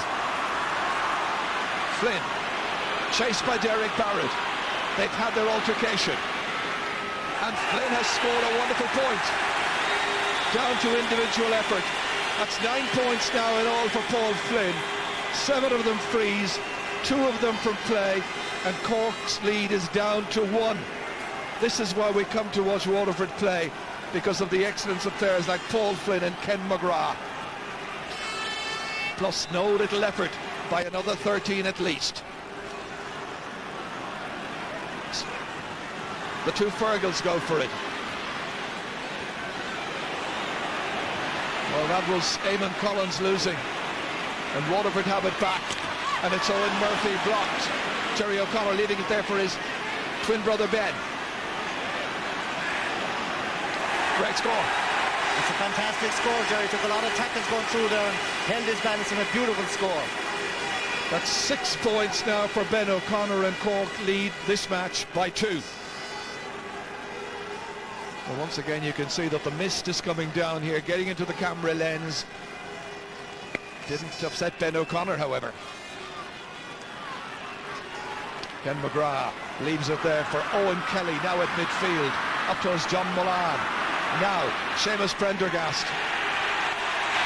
That's a fine score by Seamus Prendergast. From Ardmore.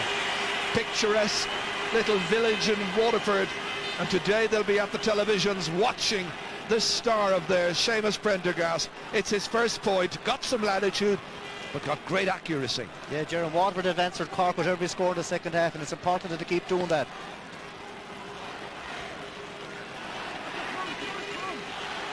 Owen Kelly beaten that time, but there is security at the back. Tom Feeney getting it away towards Paul Flynn. Stepping in here is Kelly once again, making an impact at midfield. Owen McGrath. Nippy player, has support outside. Prendergast is to his left. That's a great intervention by Diarmuid O'Sullivan, and out to John Brown. Brilliant hurling. Waterford should have scored. Tony Brown back again. 60 metres out. Let it fly in there. And it's in the back of the net. A Waterford goal. Tony Brown is taking the credit. There were about 4 players in front of Donald Cusack. 43 minutes into the game. And Tony Brown has put Waterford 2 points in front. No matter what you say, the other fellas may claim that they got a little flick here or there, but Brown is going to take the credit. Yeah, that ground just bounced in front of Donald Cusack. So what's the game needed? Waterford 2 points up now, playing against the good breeze, and it's really put up to Cork. John Mullane. Rain lashing down here at Semple Stadium. Out to Ken McGrath. And it's wide. He looks to the high heavens. This is worth watching again. Tony Brown lashing it in here. Let's see what happened. There may have been a stick from Seamus Prendergast.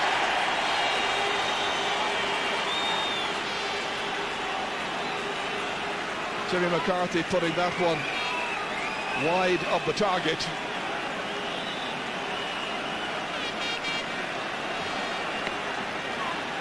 I'll leave it to others with loads of time to watch slow motions to tell us whether or not it was Prendergast who got a tip to it. But Tony Brown had his arms in the air, celebrating that goal. John Mullane now against Wayne Sherlock. Sherlock does well, wins it back, blasts it downfield. Timmy McCarthy now. 111 to 19. Paul Flynn. Waterford feel that they've never had a better chance of beating Cork in the championship. That's over. 10 points for Paul Flynn. I might say he hasn't delivered before, Joe, but by God, he's delivering today. I don't know why they're not switching the 2 wing backs and maybe the 2 cornerbacks. Here's a fast puck out for Cork. We've been keeping a tab on how each player is going in this match. Paul Flynn has had 10 shots at the target and he's scored 10 points.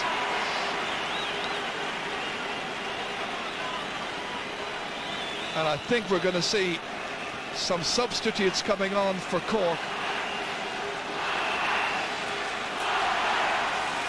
Pat Ryan is going to be one of them.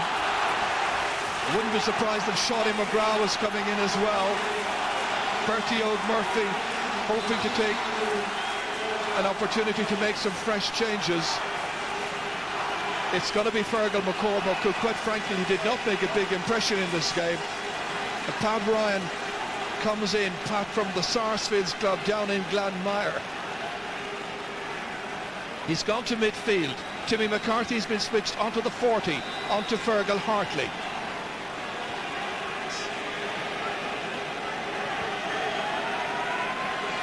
"46 minutes gone of the 70. Waterford coming again. Ken McGrath outside to Paul Flynn. Nicely in towards Owen McGrath, but it's Sean O'Halpine. Denied by John Mullane. Waterford, I think, have the sense of victory in their nostrils right now. That's back to Ken McGrath from Tony Brown, and that is over the bar. They're really beginning to throw the ball around now, Joe, and they're getting on top. It's putting a big question mark up to Cork.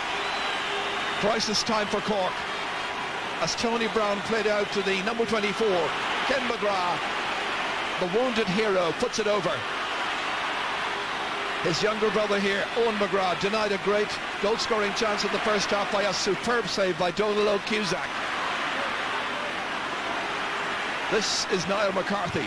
Blocked down well by Tony Brown. Whipped away out of danger there by Peter Creeley. Waterford player on the ground. Owen McGrath is the player in question. Got a knock. Free to Waterford. Another chance for Paul Flynn. 45 metres, a little bit more, 50 metres out from goal. Rain still coming down, lashing into his face. Remember, football to follow this Guinness Munster hurling semi-final. And that is the replay of the Tyrone versus Armagh match. Beautifully struck. That's 11 points now for Paul Flynn. Remarkable tally as Waterford have this very sizable lead. But you never know. Anything can happen. Ben O'Connor. Nice striking. He's got 7. Yeah, Jerry, he's the one Cork forward that's actually scoring from play. Cork forwards are hunting in packs now, begin to tighten up too much. Well, he's more hurling done, of course, in recent weeks than, say, Joe Dean because of Dean's injury. Yeah, that's even noticed in the free taking, Jerry, that Ben is taking all the frees, not Joe. Cork forwards want to keep spreading out now because they're kind of panicking a little bit. 4 points between them. Waterford still leading. Good match. Hope you're enjoying it. Timmy McCarthy going back deep into midfield once again where he started this game. That's in towards Joe Dean. But this is James Murray. Taken down here by Owen Kelly. Needing assistance, getting it there from Tony Brown. Owen Murphy. Swept forward towards Owen McGrath. Hurley's flying at it. And there's an injured Waterford player who is Owen McGrath, and the referee has stepped in there, isolating Fergal Ryan.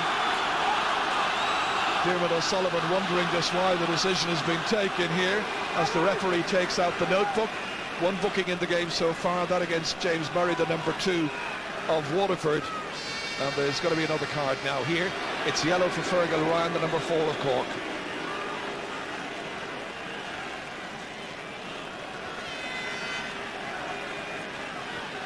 So, 1 yellow card apiece. Still attention being given there to Owen McGrath.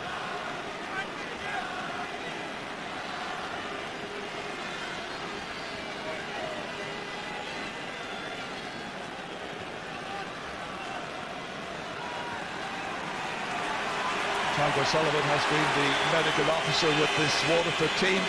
Owen McGrath just trying to run off the effects of the knock.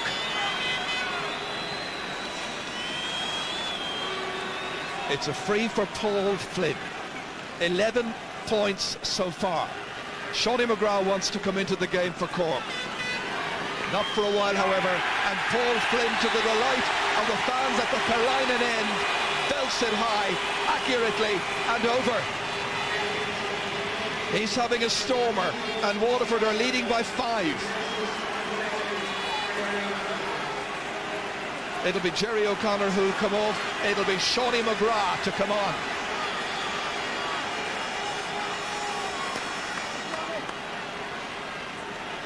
Down towards Timmy McCarthy. Alongside there him was Fergal Hartley. This is Owen Kelly. Stop there. Dave Bennett trying to get it away. Cork trying to win it back. Ben O'Connor. Just beyond Eamon Collins. Waterford just slipping around there. Joe Dean trying to pick it up. Cork needing scores. Can Dean provide? Waterford players chasing after him. Owen Murphy's after him in the yellow helmet. Dean trying to get it in. Great defence by Waterford. Owen Kelly trying to get it out. In by Alan Commons this time. And the final shot is by Ben O'Connor. And he has put it wide. That is now a total of 10 wides for Cork. And Ben O'Connor, even though he has been a thorn in the defence of the Waterford defence this afternoon, he's missed quite a number of chances.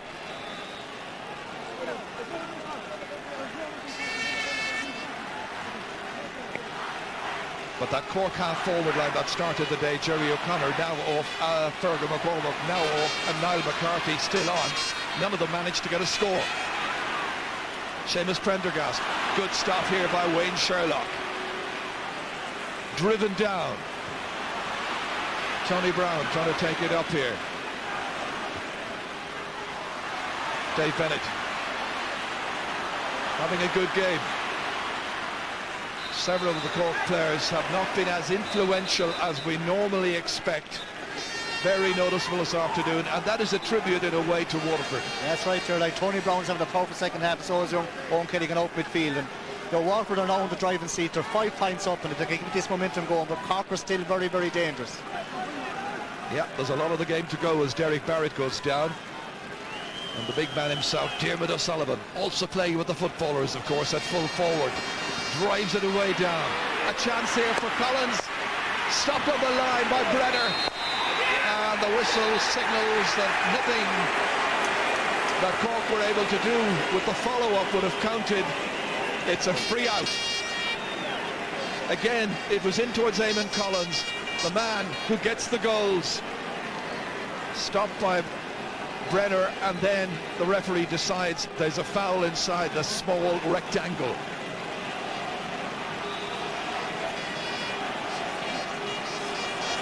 Dickey from Enniscorthy in County Wexford.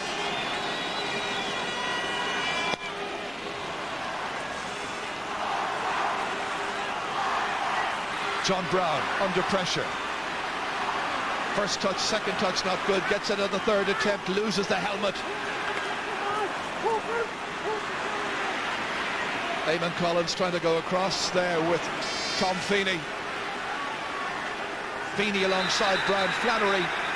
And the referee, I think, is going to throw the ball in as the rain continues to pour down incessantly. Pitch has to be soft, even though it is a very, very good surface, as we all know, for hurling. Timmy McCarthy tried to take it for Cork. Fergal Hartley in the number 6 shirt for Waterford. Still the pressure coming in there.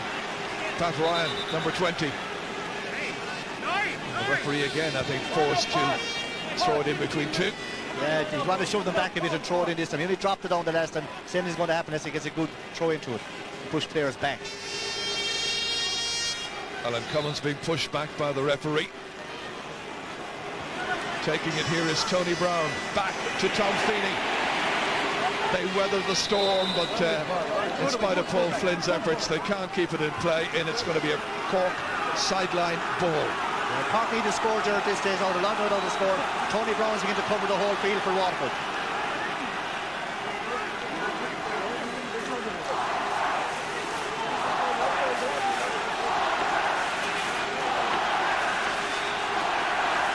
Derek Barrett hitting this one. Nicely in. Fergal Hartley takes it down well. Marshalling the defence at centre half back. Getting assistance there. Owen Murphy scooping it away. And a foul committed. Foul was on Alan Cummins, and it's going to be a free into Cork. 5 between them. Fair bit of time still to go.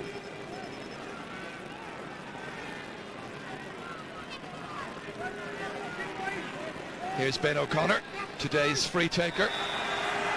And today's free taker today has now got his 8th point in this match. 115-111.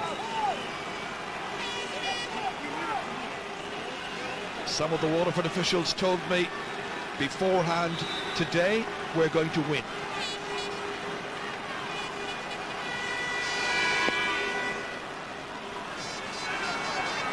Paul Flynn breaking it down here, needing Owen Kelly to come onto it. Ken McGrath's about. Kelly again. Strong at midfield during the second half. That was a good switch towards John Molan.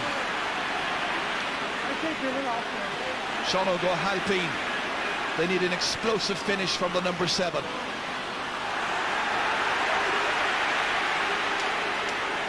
Well taken. Again, it's Tom Feeney settling in beautifully to his new position of full-back for Waterford. Peter Quilly under pressure there from Niall McCarthy. A lot of loose play. Very hectic stuff. And again, the referee is going to have to just throw the ball in. Waterford playing as if their lives depended upon it, and I think Cork frustrated at this stage, but only 4 points behind.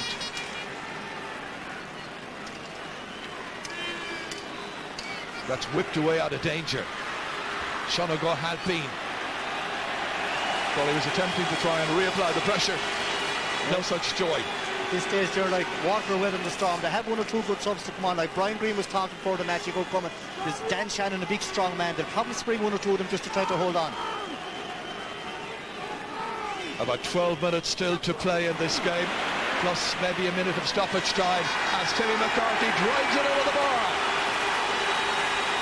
That's his second point. 1:15-1:12.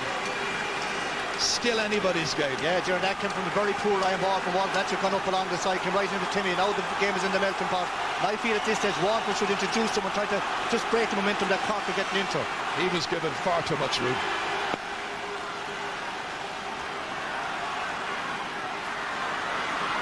John Brown. Let's see who's got the greater resolve and hurling and energy to win the semi-final and go through to the Guinness Munster hurling final for 2002. James Murray, Alan Cummins, only to Tony Brown. Towards Owen McGrath, and the referee says that was just good strong play. There was no foul whatsoever. Play away. Timmy McCarthy does. Shawnee McGrath. And he's pointed. First touch since coming on for Shawnee from Glen Rovers. It's 1:15-1:13, 18-16. Gripping stuff. It's when we see the fixture list in October, November each year. This is the kind of match you dream about coming a lot earlier. It's finally come, and it's a great match. Stephen Brenner. John Brown rising up with Ken McGrath, and McGrath has taken it. Classy performer, hampered by injury in recent times, but this is blocked down magnificently by John Brown. Towards Timmy McCarthy, Fergal Hartley putting up his left hand. Scooped forward here to the left by Tony Brown. Inside to Prendergast. And he's put it wide. Wasn't too far away from that goal by Tony Brown after 43 minutes. Pressure now on Tom Feeney. James Murray going back as well. It's Murray who gets it. And he takes it into the end line, but he was pushed in the back for his troubles by Joe Dean. Waterford Cork were ready to take a 65, but I think Dickie Murphy has said there was a clear push there. And it's going to be a puck out. Yeah, Jerry, it'll be a free out. The umpire signal to the ref that was a push by Joe Dean and James Murray. It's a free out.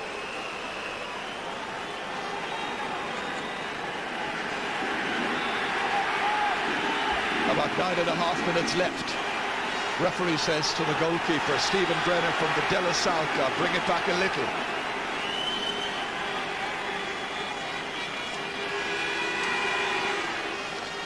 Still a fair bit of mist around, but not as bad as earlier. John Brown rises up for it, knocks it away into the centre towards Pat Ryan. Comes across towards Niall McCarthy. Alan Cummins was going in for it, but so too was Owen McGrath. And he gives it away this time to Fergal Ryan. Gets it onto the right-hand side and wallops it away downfield towards Eamon Collins. The goal scorer for Cork coming through again. And he's content with the point on this occasion. And he's now got a goal and a point. Good play by the newcomer. Only one between them. Now Waterford fans must be getting increasingly worried. Cork, playing on their favourite patch really, which is Thurles, have come back very strongly. There were 5 between them a little while ago. Dan Shanahan is being readied to come into the fray for Waterford. And that's going to be a free downfield, a foul by Paul Flynn on Derek Barrett. And they've had a little niggle between them for quite a lot of this second half. It'll be Dave Bennett who goes off, and it will be Dan Shanahan who comes on. Yeah, Jim O'Sullivan is out for this one. If there's a bit of a breeze behind him, he'll go for it the whole way as well. He's well capable, even though there's pressure on him.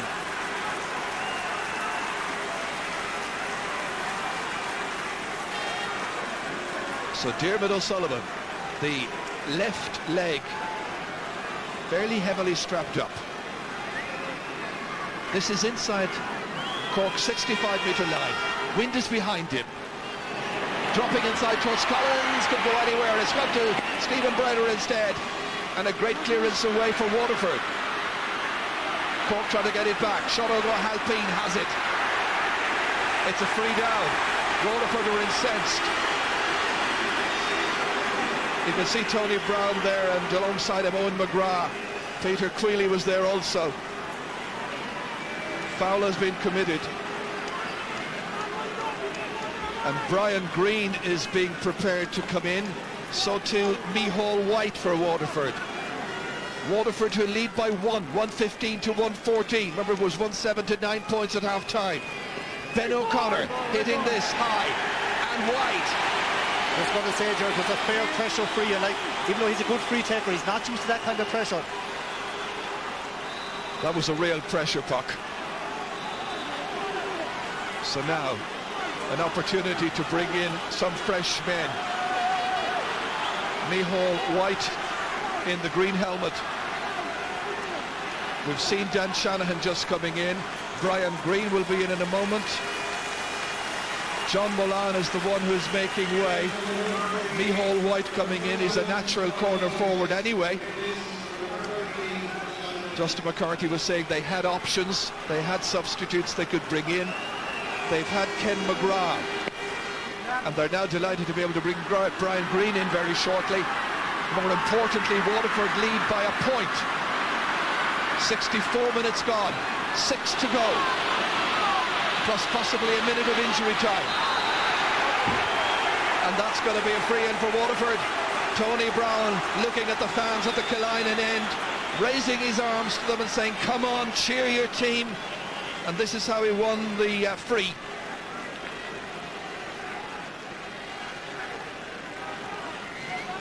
Paul Flynn, 12 points in the match so far. 47 metres out. Micheál White waits inside. But you can be sure that Flynn will opt to try and put it between the posts if he can. And he has put it wide. Yeah, Gerald, they're all pressure frees at this stage. It's his first miss in the match. We've also seen Ben O'Connor miss the last free. It's getting really edgy, nervous, tense. 5 minutes left. Owen McGrath's about to go off, and it'll be Brian Green who'll come in. A defensive specialist, but a very good and talented hurler. Son of Jim. Gerald, while all this is going on, subs went on off. Waterford have broken momentum that Cork had. There's still a point on Cork. Waterford are still in the driving seat. Donald O'Cusack. Who's going to win it? There for the taking. Tony Brown. Back to Fergal Hartley. Up towards Micheál White. Denied, however, by Wayne Sherlock. Excellent player. Cut off here well by Owen Murphy. He starred this afternoon. Diarmuid O'Sullivan whipping it back into the forwards towards Alan Cummins. Breaks down towards Ben O'Connor. Cork a point behind. Here's O'Connor. Players chasing after him. Couldn't get a decent shot because the defenders did really well, but it goes into Dean. Joe Dean turning, and he puts it over the bar. Got the first couple of points of the match. Hasn't scored for a long time, and the teams are level for the 7th time in this game. It's gripping entertainment. It's 115 to 115. When you need a star about who can pop the ball over the bar, depend on Dino. Yeah, and he turned back on his left side. His legs stood up to that turn. Only 2 or 3 minutes left now. It's in the Melton pot. 3 chances for Joe Dean. 3 chances taken. So it was John Brown going over there. Coming in was Dan Shanahan. Peter Queally almost hooped there by Timmy McCarthy opting to kick. They allow hurlers and footballers exist in Waterford. Diarmuid O'Sullivan going across, couldn't keep it in play, and it's going to be a Waterford sideline ball. 67 minutes gone. Jericho will get the first straw of the championship. It's a pity to see any team losing the year, even though they have the second chance, but no one wants the second chance. Waterford have used 4 substitutes so far. Everybody's tense, everybody's edgy. The mentors on the sideline. Paul Flynn, can he whip this over? He's made a good shot at it. Diarmuid O'Sullivan gathering it in there. Was he pushed in the back? He was, by Micheál White. It's a free out to Cork.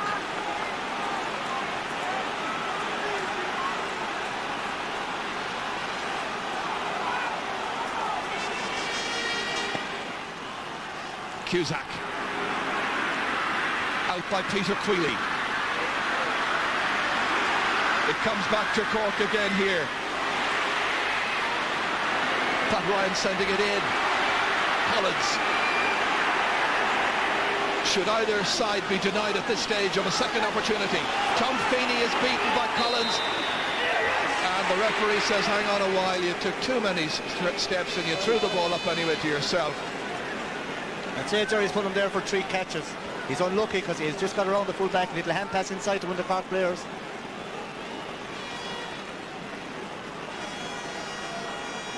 Half a minute to go. There's going to be 1 minute of added time played.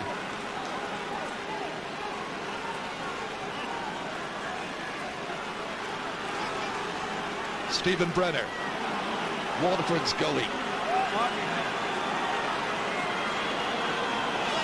Everybody checking stopwatches.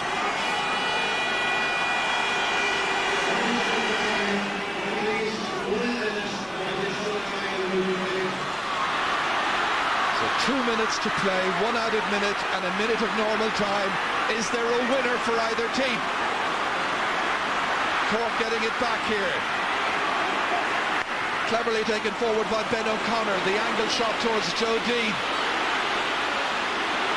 Dean getting support and assistance. Pat Ryan's arriving.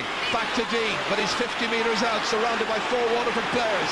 Joe Dean, can he be a winner? Denied well. Well, that was great work by Brian Green going back there.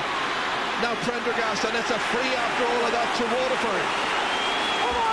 It's a free from about 50 metres out from their own goal.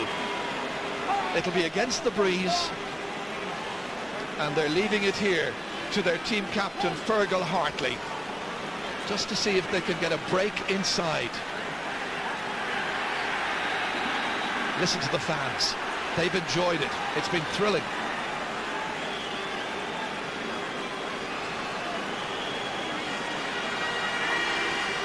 Hartley all the way in.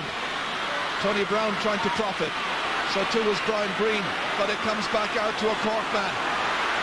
And they managed to get it loose out here to Pat Ryan. Still enough time.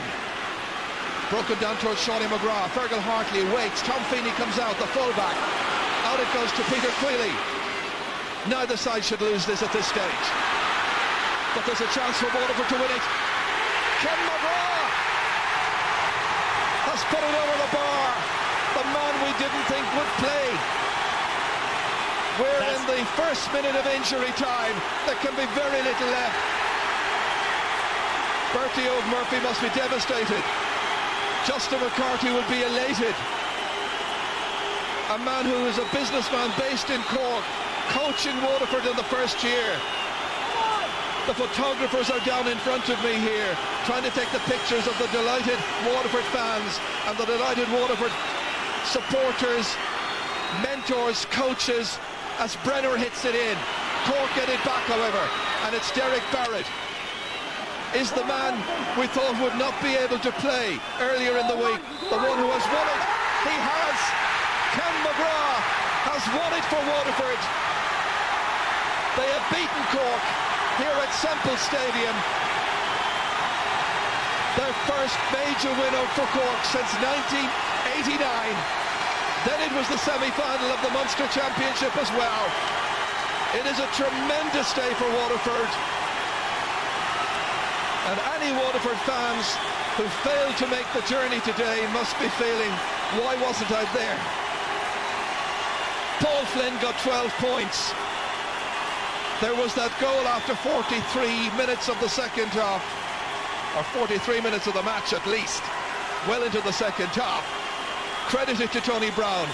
Cork made 30 scoring chances, Waterford made 28, but they got 17 scores against 16 for Cork. Dan Shanahan is happy. Let's just have a look at the moments in this game that we will remember. This was the goal here, 29 minutes in by Eamon Collins. There was Tony Brown whipping it away in there. There may have been a little deflection, might even have come off a Cork stick, but Brown is credited, I think, with that particular score. And then Ken McGrath steps up and belts it over in the first minute of injury time. They're all thrilled, they're delighted, because Cork have been beaten by Waterford, or rather Waterford have beaten Cork 116 to 115, a thriller here in Semple Stadium. Let's go down and hear what Justin McCarthy has to say. He is talking with Vinnie McAvoy. Well, Justin, congratulations. That's an absolute thriller. What are your immediate thoughts? Well, it was a tough day for hurling, slippery conditions. We always knew it was going to go right down to the very end. But we were waiting and preparing for this for a long time. And our progress was nice and gradual. We were fresh. Second half, then we came stronger and withstood the pressure. And I thought the lads showed great spirit, great heart. It's a great psychological win for Waterford. You said at half-time that it would go down to the wire, and it certainly did. But a one-point win, it must be fantastic. What gave you most satisfaction? Well, I thought the way the players responded and the way the backs tightened up in the second half. Midfield, came into it, and then we were tacking on the scores. So it was a great all-round team effort, which they had to withstand the Cork pressure. And is there more to come in this team, would you think? Oh yeah, I mean, this team is young enough. We need experience, and we need games like that, because our league didn't go exceptionally well. So I mean, to win a championship game against Cork and be in a Munster final, we'll be there for it. It was a great team performance, but there certainly were a few stars out there. Would you like to particularly mention any? I thought Tony Brown was outstanding. Came in the second half. Owen Kelly, young lad, came into it. The backs, Tom Feeney, Brian Flannery, James Murray. Ken lifted the team when he came. Every fellow really was, getting in on the act. Justin, congratulations again. Thank you. Fantastic second half, wasn't it? I'm sure that you thoroughly enjoyed that, and a great win for Waterford. Gerlach Nan, Tomas McCahey here with me in studio. Tomas, commiserations to Cork, but I'm sure you'll be the first to congratulate Waterford in that performance. Oh yeah, no excuses on the day, Michael. The better team won, and you've got to take a hat off to Waterford. 15 minutes to go, they were 5 points ahead, and Cork pulled them back, and Joe Dean levelled it there with time almost up, but had the resolve, and the guy that turned up at the end of the day to put the ball over the bar was Ken McGrath. Maybe it was appropriate on the given day that he was the man to do it, because he's been the leader of their attack for a long time now, and they certainly deserve the victory today, and Cork can't have any complaints at the end of the day. Gerlach Nan, this was the classic game of two halves. First half kind of a bit slow, a bit pedestrian. Second half really lit up, and Tony Brown's goal was the first score that really put it into a different league. Well, it was a completely different game in the second half. An absolutely brilliant game in the second half. Real Munster Championship hurling. Terrific display by the Waterford defence. And then, when you are up against a team like Cork, you do need a break, and they got the break here with the goal. Great clearance out here, comes way out the field to Tony Brown. But now look how far he's out. He's beyond the halfway line, beats his man. It's a speculative shot, and it goes in over the full back line, bounces in front of the goalie, a wet day. Goals come like that on a wet day. Now, I'm sure he was going for the point, didn't hit it properly, lobbed in and into the goal. But you need a break like that, and Waterford deserved a break like that today, because they played absolutely fantastic. And the great thing about Waterford was they didn't freeze today. Sure. They were 5 points behind, Cork, 5 points ahead. Cork levelled it. Now, that was always, you could be sure you'd nearly put your house on Cork to win after that. They didn't freeze, they came back, got the winning point. Brilliant. And it really opens up the championship now. Well, taking up that point, Tomas Mulcahy, I'm sure that when Joe Dean got the equalising point, we were all thinking to ourselves, here come Cork now in the last few minutes to wrap it up. Yeah, they came back very, very well in the second half period there when they were 5 points on, and give them credit. I mean, the full forward line played very, very well today for Cork. Ben O'Connor, Eamon Collins and Joe Dean. And when the ball comes inside to Joe Dean, he's very good on this side, and it's a great score and to level the match. And you would say that Cork maybe were going to go on and win it then at that stage. But at the end, as I said, I mean, Waterford deserved it. They put the shoulder to the wheel and made very good switches in the second half period there. They brought on Brian Greene, brought on the likes of Ken McGrath in the first half period as well, when things weren't going well for them, and they lifted their play tremendously. Let's be honest about it, Ger. At the end of it all, it's next score wins. I mean, it could have gone either way. But what a point to actually win a match for whichever side it was. And Ken McGrath produced this bit of magic, I suppose. He did, from Peter Creeley here, who had an absolutely magnificent game today when he went back, wing back.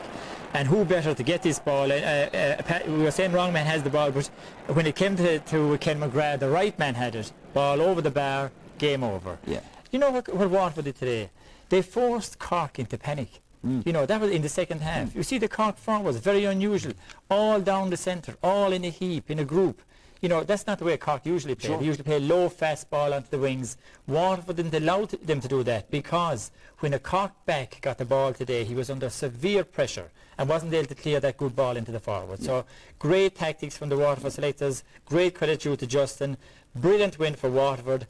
Now the next day, of course, will be the day that will really tell how good they are. But for now, this was a really marvellous achievement. Yeah. But the one thing about Waterford today, and again just complimenting them on another aspect of their play, I thought they chased Cork, as Ger was saying, they chased Cork around the field. There seemed to be 2 or 3 Waterford men down on top of every Cork forward when he got the ball. Yeah, I mean, that's what hurling is about. I mean, you must put your opposition under pressure, and your corner forwards or your half forwards, when they don't have the ball, you've got to work very, very hard. And certainly today, Dermot O'Sullivan wasn't able to come out the field with his long clearances that we've seen in the past. Wayne Sherlock, Fergal Ryan, the guys that we'd mentioned before the start of the game that were going to win the game for Cork, suddenly found themselves under pressure as well, and Fergal Ryan lost possession on a few occasions and resulted in scores. So, like, you've got to give credit to your team behind the scenes on the basis of that. They had their homework done. It was ideal conditions today for an upset, and certainly that was maybe people looking back and say it wasn't such an upset on the basis of when you have the likes of Ken McGrath and the likes of Brian Greene coming on with a couple of minutes to go to lift the game for Waterford. They've certainly done so, and I mean, you look at Cork, I suppose. I mean, they've got to pick up the pieces now for the next day. I mean, it's a shock to the system, and they have the backdoor system that they haven't been used to themselves, you know. So they've got to pick up the pieces, and I'm sure they'll be back again. Yeah, the backdoor system for Cork, but I mean, for the moment, let's forget the backdoor system. Let's look at the Munster final. If it's Waterford and Limerick, I mean, they'll both desperately want to win that. If it's Waterford and Tip won't want to give up their Munster title. Well, of course, Michael, it makes next Sunday's match so intriguing because both of them will fancy their chances of beating Waterford first of all. So they're really going to tear into next Sunday because the shortest way of winning the All-Ireland is semi-final, final, All-Ireland semi-final. 4 big games, and they will see that, you know, next Sunday. But one person we should give credit to today, because we questioned it at the start, was Paul Flynn. You know, this was the day he came good for 70 minutes. He scored 12 points, 9 from frees, 3 from play, hugely instrumental in that win. Went out of a bit maybe towards the end, but this was his best performance at senior level in a Waterford jersey, and well done to him as well. Okay, gentlemen, thank you very much for that, to Tomas and to Ger Loughnane. We're going to switch panels here very shortly in the studio now. Just mention of Paul Flynn, that reminds me about our man of the match, because remember, it is you who will pick the man of the match from today's Munster hurling semi-final. Those are the numbers to ring: 1550 7171 14 from the Republic of Ireland, and the number from Northern Ireland is 0906 614 2048. I'd say there'll be a bit of a short list on the man of the match tonight. There'll be a McGrath on it, there could be a few friends, and they'll be all called Paul, but it's your choice, so do please phone in. Okay, as I said, that's where we leave our hurling panel. We go football after that. It's Tyrone Armagh in the Ulster Championship.